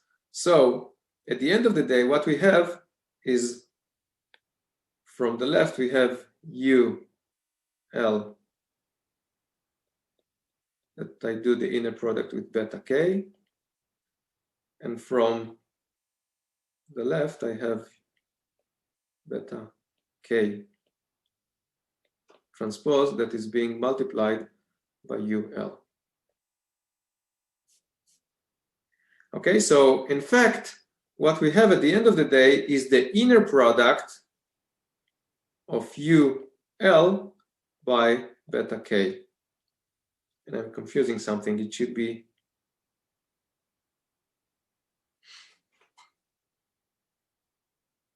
I'm fine.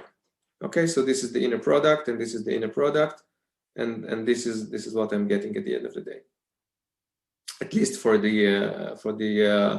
real vectors. Okay, so at the end of the day, what we would be getting is that I have lambda L, and here I have the inner product, the projection of my UL onto all the beta Ks. Now remember, lambda L is a fixed sequence of positive numbers. Okay, it's a fixed sequence of positive numbers which is decreasing. Okay, beta K, I mean of n such numbers. UL is some orthonormal basis for Rn. And the same goes for beta K. The projection of UL onto beta K would, again, exactly as before, give me a set of numbers whose sum is equal to 1. So I get these alpha L's by which I multiply my lambdas, and the sum of my alpha L's are equal to 1. And I have to multiply my lambdas and always get the largest possible value for any k that I choose. So if I choose k equal 1, for example, I have to choose the largest lambda. If I choose k equal to 2, I have to choose the first two. Otherwise, if I distribute my averaging power on the rest of the smaller lambdas, I would reduce less energy from my error. Okay. So again, we know that the columns of U's are orthonormal with respect to themselves, and my beta could be written in the U basis, so I just write it in the U basis. Now I don't have to assume integrability and all the nice property that I had to assume in the continuum. And we also have that the norm of this beta is equal to 1, which is defined as follows, which is basically now I could express each and every beta in the U space and therefore write it like that. And therefore what is written here is nothing but the energy of beta in the U space. Okay, I've done nothing here. This is again a tautology because this would be equal to 1. And again, recall that what we would like to is minimize this term, and this term is nothing but the affine average. I'm saying affine is the average of my lambdas by these numbers. Okay, so I could re-engineer this sum and do the sum of L outside and put lambda L here. And here I have something. Here I have my alpha L's, which is the sum of k equal 1 to capital K of what is written here. Okay, so I would like to, so let's do it properly. Let's do the idea for k equal 1. So what happens for k equal 1? For k equal 1, this would be, I would like to maximize my first selection of a vector by selecting lambda L's and projecting my betas onto the UL's. It means that beta, in order to gain the maximal energy, has to align with the UL direction. So if this would have been the U1 direction, I have to align my beta to be exactly at the same direction. So all the energy of the beta should be equal to the U1 direction. So clearly, what we have is that the sum of lambda n, I mean, if I'm choosing the smallest eigenvalue, is obviously smaller than summing over all the eigenvalue, and it is obviously smaller than picking the largest eigenvalue and pulling it out of the equation. Okay, so, and this one is equal to nothing but lambda 1. So the maximum that I can have is only when I select beta 1 to be equal to U1. Okay, only when L is equal to 1 This is my optimal way of selecting my beta 1. And for simplicity, we assume that all the eigenvalues are ordered in a decreasing order, and therefore my beta should be equal to, my beta 1 should be equal to U1. And you can see how it goes. For k equal 2, again, I'm optimizing for the two of them, subject to the fact that we already know that the sum of projecting each of them on the ULs is equal to 1. And we know that the inner product between the first and the second betas is equal to 0. And we already know that the first vector is equal to U1. So we are left with the fact that the sum of the projection of beta 2 onto the residual of the U's should be as large as possible. And since beta 1 is equal to U1, what we have at the end of the day is nothing but UL should be equal to the inner product between, the inner product between beta 2 and UL should be equal to 1 only for L equal to 2, okay? And therefore I end up with the selection of beta 2 being equal to U2. And it goes, you can think about it as, and this is, by the way, the energy that I'm subtracting from my MSE, and it is the largest possible one for k equal 2. So the error, the expected error, would be the sum, in this case, would be the sum of lambda 3 plus lambda 4, etc., etc. It would be the residual of my moments, if you will. Okay, this is called layer peeling because we are peeling one layer at a time, kiluf, and we continue until we get this guy. In fact, if you would like, you could use the, there is a nice paper by Aflalo. It is nice because I'm also a co-author, Aflalo, Nir Sochen, Freddie Brookstein, and myself, where we show that you can do this idea, you can prove the PCA, which is what we are talking about here, as well as the LBO eigenfunctions, the Fourier, from the same principles. So it is an alternative proof to what I'm showing you here. Here I've shown you by construction that indeed what you need to do is pick the eigenvectors in a greedy manner. Over there, they show it from an operator point of view. Assume that you can write your operator as such. And then from an operator point of view, the question is how to pick the basis beta, and you get to the same conclusion as the one that we have done here. You get to the conclusion that what you need to do is diagonalize your autocorrelation matrix and thereby achieve the optimal betas. Now that proof works only for the discrete case, and in fact, doing the PCA using the proving the PCA using the Poincaré trick that I've shown you is something that I haven't seen in the literature, and if you want, you can actually prove it. You can apply the same trick or a similar trick for using the Poincaré in order to prove the PCA idea. Okay. So again, we obtained the optimal basis for representing my random process with given 0 average and the given autocorrelation matrix.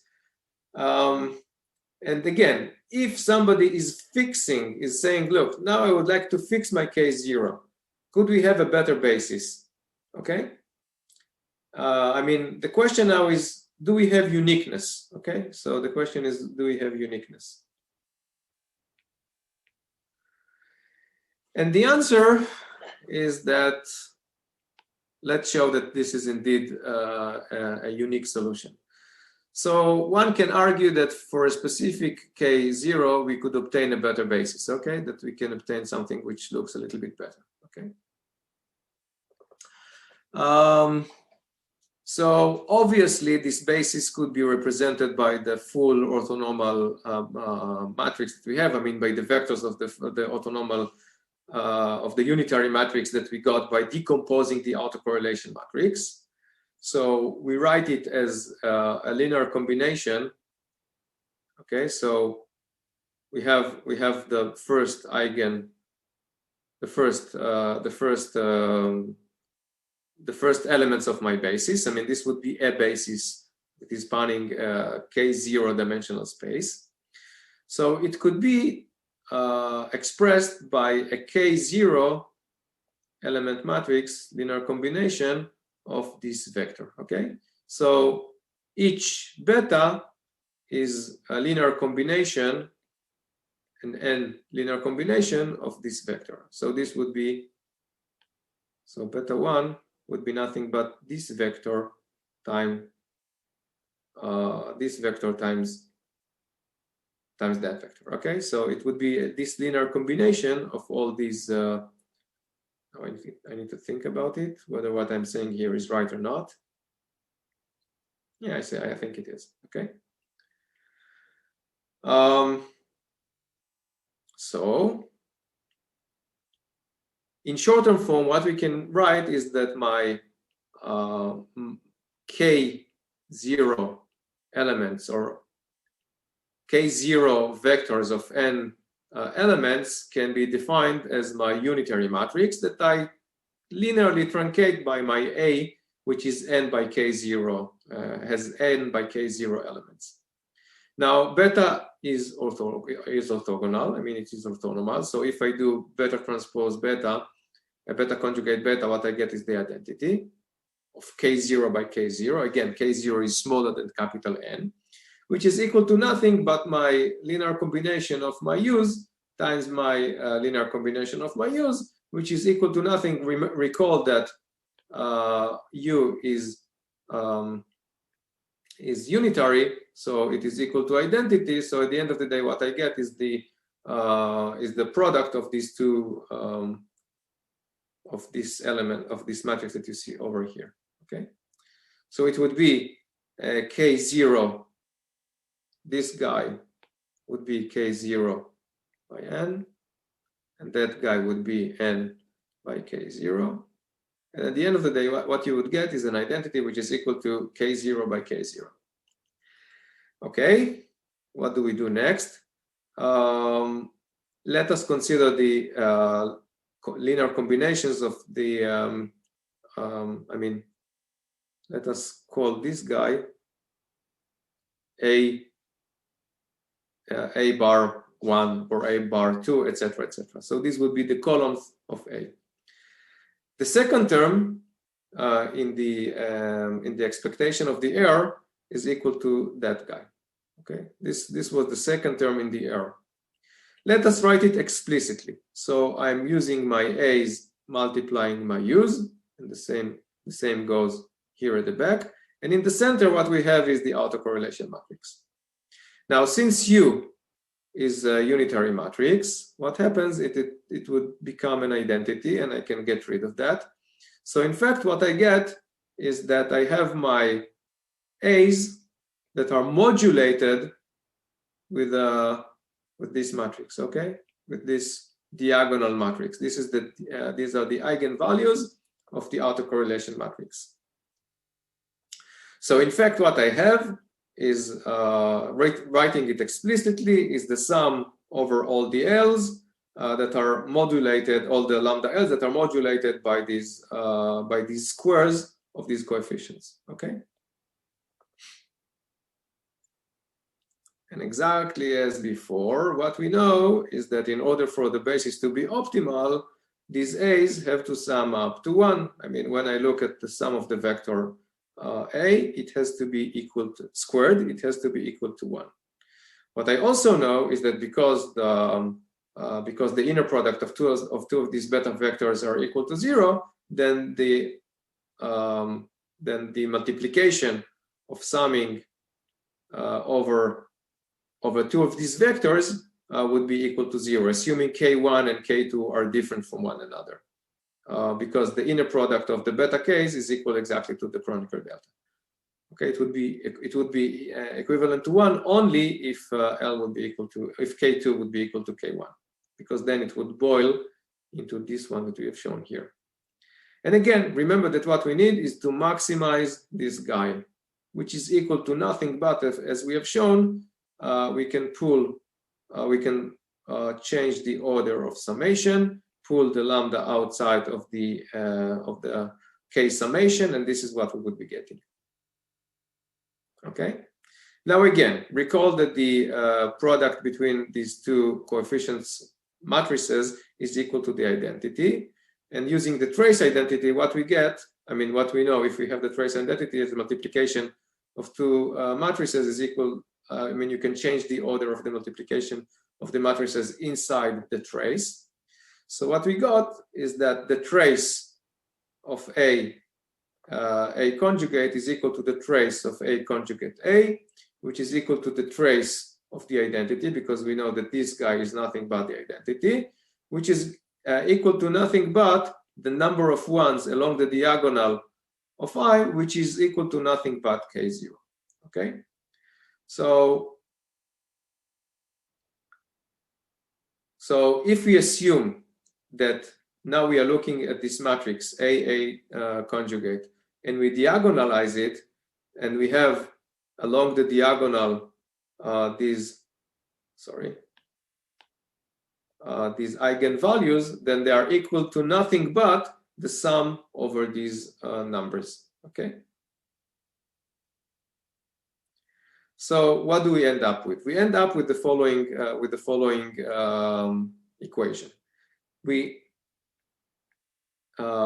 take the affine combination of my eigenvalues of the autocorrelation matrix. We know that this that the sum over these numbers, over these eigenvalues, are equal to nothing but a constant, to K0. And we know that each and every value like that is some number between 0 and 1. Okay. Now let's observe each of them individually. By definition, it is nothing but the projection of U onto the beta K, which is smaller than running through all the indices. So here I truncated it after K0, and now I'm summing over all the indices. So obviously, when I add more numbers, it cannot be smaller, which is equal to nothing but 1, which is the inner product of U with itself. Okay, because I've projected beta onto all the U's, and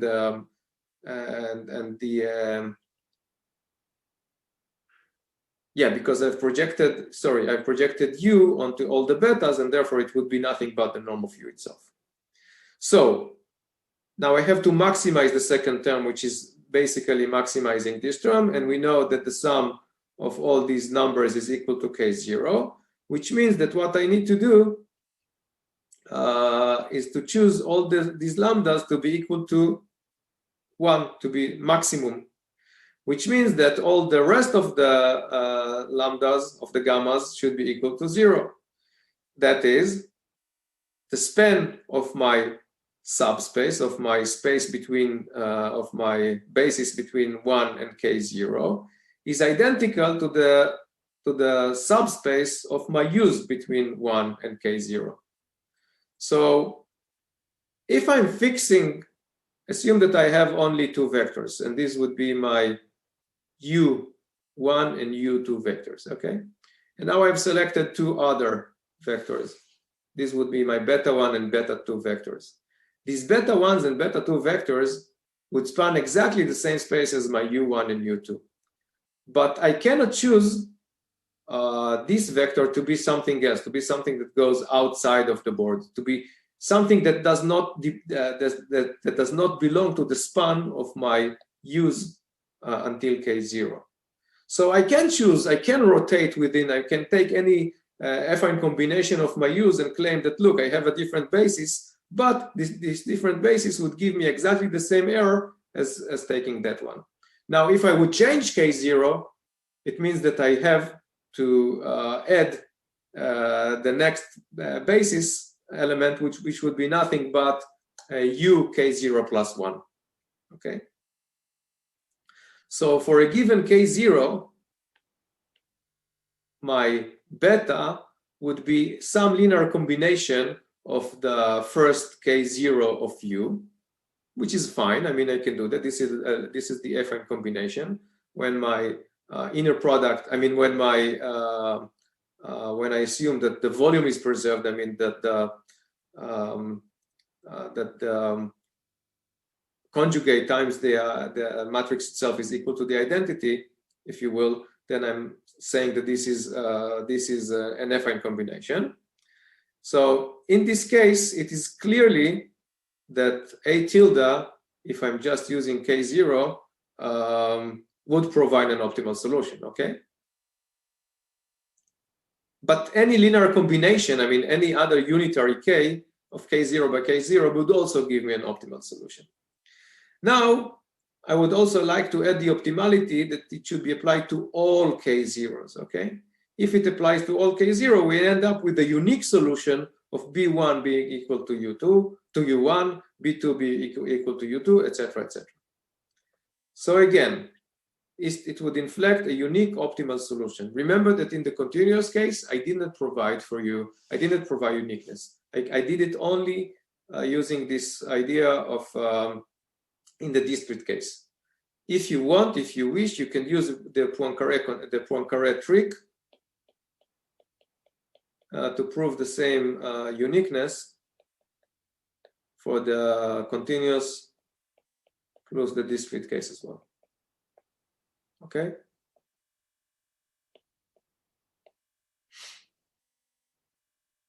Okay. Okay. So what we have done until now, we have seen that the basis for either the reals or the complex is given by the eigenvectors of the autocorrelation matrix R of psi. Okay. So decomposing. Taking the eigendecomposition of R psi into U's and U conjugate and a diagonal matrix in the middle, such that these eigenvalues are ordered in the following order, allow me to pick the corresponding subspace that would be optimal for representing my signal up to a constant number of capital K. Okay. So this would be the optimal in an LSC in an expected MSE sense. Okay, the expected error would be nothing but the residual of the. So if I've chosen, for example, K to be here, then it would be summing all those values that I haven't used in order to represent my signal. Okay. So this would be the error. This would be the definition of the error when using that. And therefore, it is quite obvious why it is beneficial to order my eigenvalues from the largest to the smallest. It also creates some discrepancy between what is going on with the Laplacian. In the Laplacian, remember that we order the eigenvalues differently. Where is this discrepancy coming from? Think about it. Okay, the error that we have shown in the continuous case as well as in the discrete case decreases in the most efficient manner, which means that if we choose any other basis, then from an expectation point of view, we'll probably get a different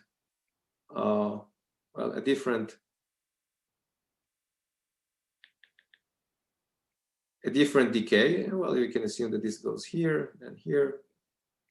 So by making our selection to be the corresponding U eigen vectors, what we got is the lower possible envelope statistically that would give me the best performances in MSE, in expectation MSE mean square error. Okay, so this would be this axis, this would be the y-axis, this would be the k-axis, the capital K-axis. And if we pick capital K to be 1, 2, 3, etc., and we pick the right betas to be the eigen vectors of the autocorrelation matrix, then these eigenvectors are called the principal component vectors. And the whole process is called the principal component analysis, or the PCA.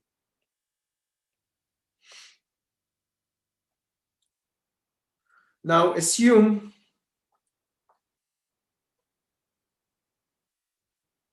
I'm debating, well, let's continue.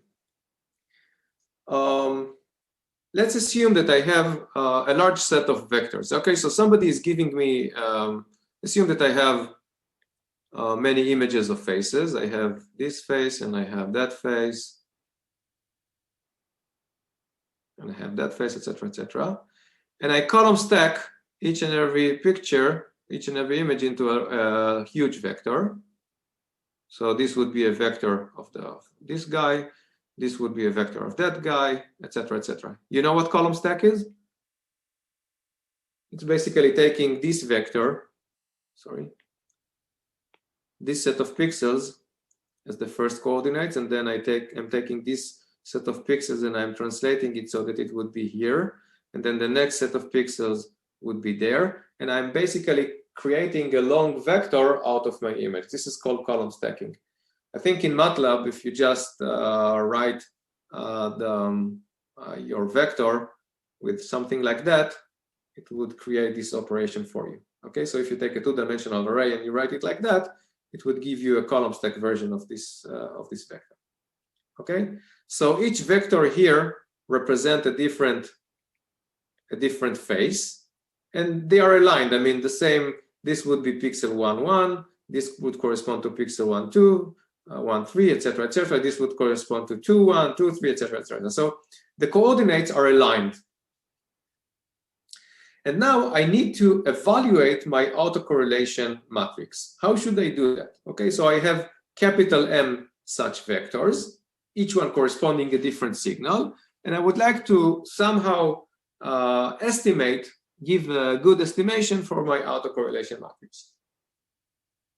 Like empirical covariance matrix? Exactly. This would be exactly an empirical autocorrelation matrix or covariance matrix. So what I need to do is I need to take each and every such vector. So I take the first vector. I outer product it with itself. Okay, so I'm taking the conjugate and I'm putting here. And this guy times this guy would give me now you have an n by 1 vector that multiplies a 1 by n vector, and the output would be an n by n matrix. Okay, so the first element of this matrix would be the multiplication of this guy with this guy. The second one would be the multiplication of this guy by that second guy. The third one would be the multiplication of this guy by the third guy, etc., etc. Okay, so you see how this matrix is constructed by just multiplying psi 1 by psi 1. Okay, and I do it also for psi 2, and I get a different matrix, n by n matrix.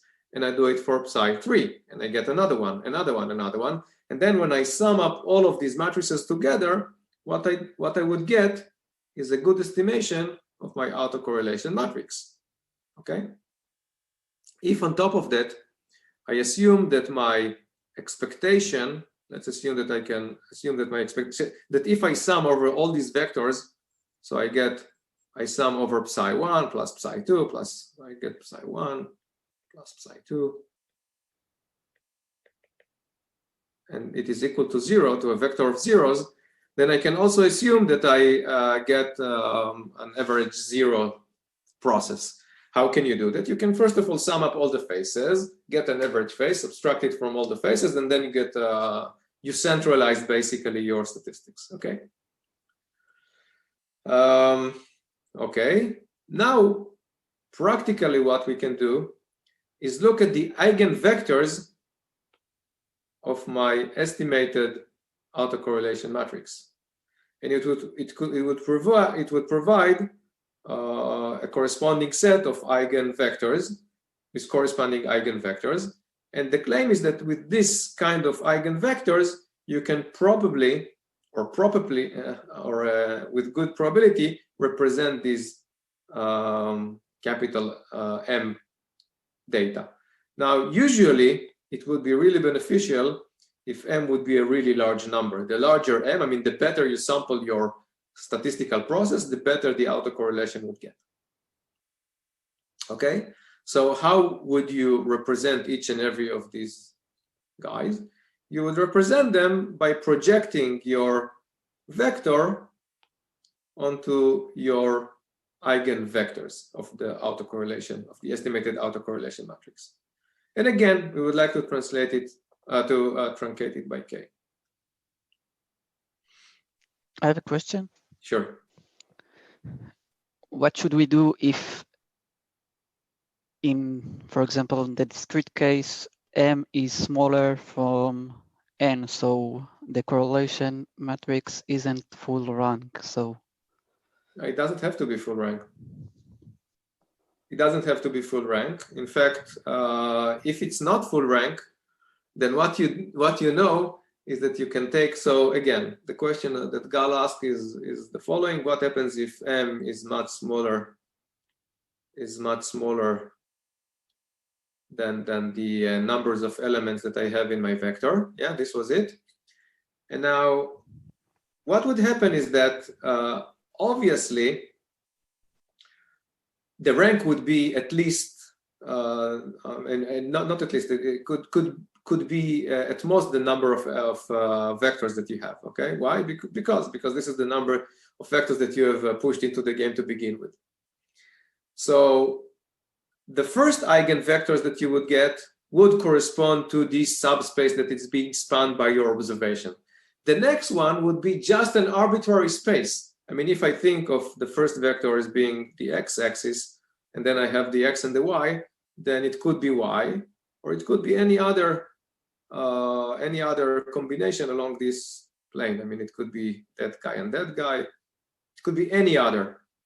And I wouldn't care, because in order to best represent my observed signals, I've received the subspace that allows me to deal with them. The rest of them could just benefit from the other eigenfunctions, which have no relation to my statistical evidence. Okay, so now what we are looking for is a way of finding the optimal representation given this data set. And again, m could be large or it could be small, and then I would have a difficulty of having, or R, even if m is really large, R could have a bounded spectrum. I mean, it could have, if I would look at my lambdas, lambda 1, lambda 2, then lambda 3 could be actually equal, or lambda 3 could be equal to something efficient, and lambda 4 could be equal to 0. Now, Gal, you should tell me, what should be the optimal basis of representing such a system? the optimal basis will be from 1 to the last k, which the corresponding lambda is non-zero. Now, if I'm forcing you always to use only 3 elements, what would you do? Remember that from here on, most significant one, the largest lambdas of them. So the answer, so you're right, but you are right in a weak sense. The answer I was looking for is that it would be enough to look only at the 3 first eigenvectors, because statistically they provide me everything I need about the signal. Okay, so statistically 3 vectors are more than enough to represent my data. Why? Because I see that the rest of the eigenvalues are 0.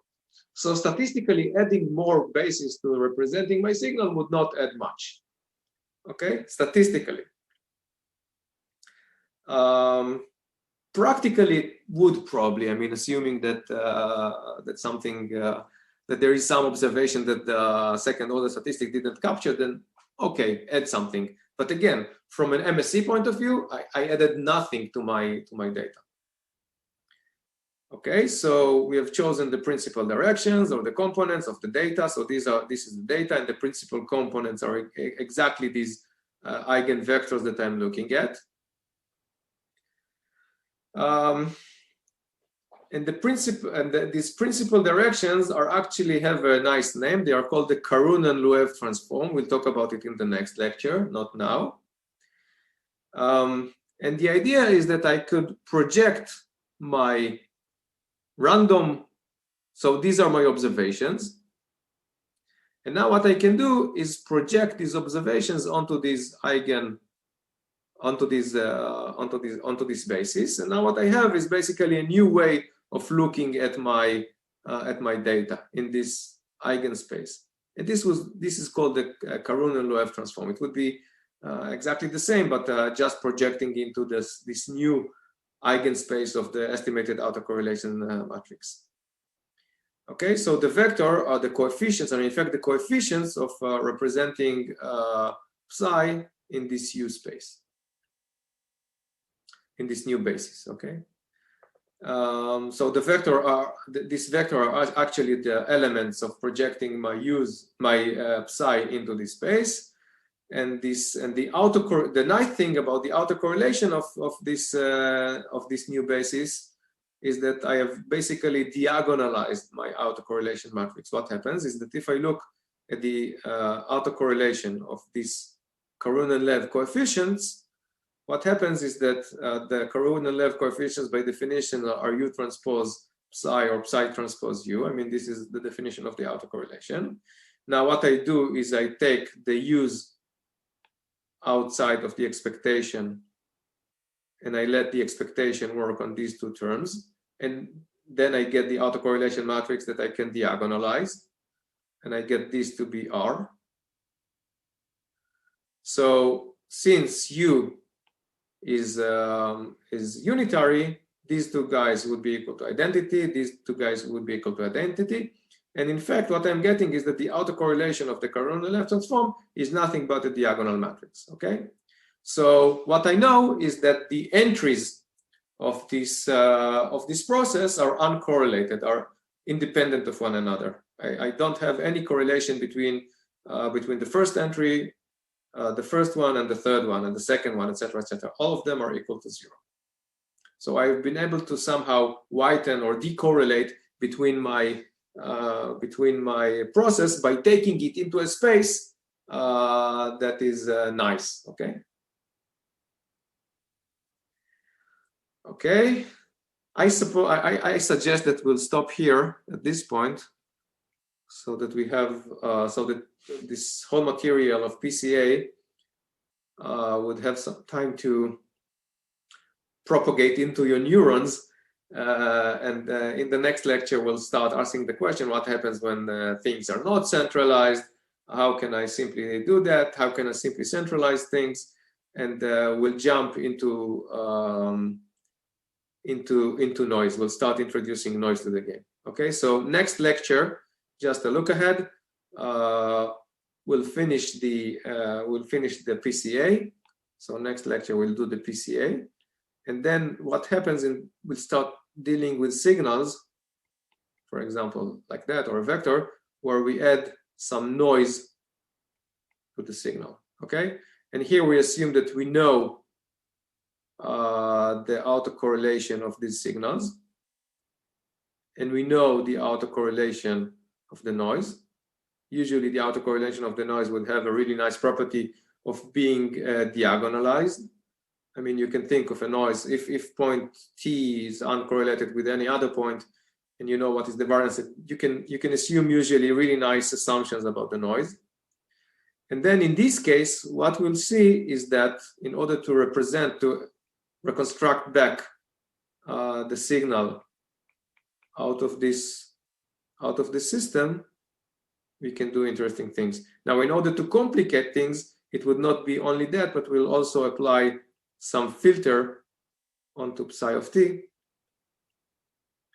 And you already know all the ingredients. You know what the filter is doing to the covariance. You know that the covariance of the noise, since we add it after the system is operating, there is nothing to it. We'll ask the question, what happens when we add the noise before the system is operating? We'll see that not much. And at the end of the day, what we'll have is an optimal reconstruction approach, which would look as some nonlinear combination of everything that we've seen before. It's a Wiener filter. Now, let me tell you that the Wiener filter is not a really important filter. I mean, it is really important if you're limited to linear operators. It is optimal, okay? But in modern signal analysis, it is not. But having it as a baseline, as the optimal one, and then improving on that is something that is really convincing managers. I've seen it so many times. So it is really important to know what the winner filter is giving you in sense of optimality. And then you should be able to make your arguments of saying, look, now I'm not using the integration over phi psi squared, the Dirichlet energy, but rather I would like to optimize, which would give you a linear operator at the end of the day, but rather optimizing over the absolute value of psi prime, okay, which would give you a non-linear operator. And if you have shown that your reconstruction is better in this case, then nobody would argue because it is better than reconstructing with respect to an optimal operator. So again, it would be optimal in the linear sense. These would be other. I mean, they would not be optimal with respect to the linearity, but they would give you better results. So nobody would argue with you. Okay, so if you have any questions, I'll be happy to answer. Just a small thing. I think chapter 12 is not uploaded to the website. Okay, thank you. So I will upload it. I mean, mention it to Tom as well, or Yahweh as well. How do the recitations going? I don't see Tom here, so you can say whatever you like, although it is recorded. I think they are going well. Excellent. Yahweh and Tom are trying to explain as much as possible. They always answer our question. This is from my perspective. If anyone else wants you don't have to apologize for saying positive things. No, I don't want to talk in the name of other people. No, I'm looking only on a projection onto some beta space, and I assume that this beta space is completely random.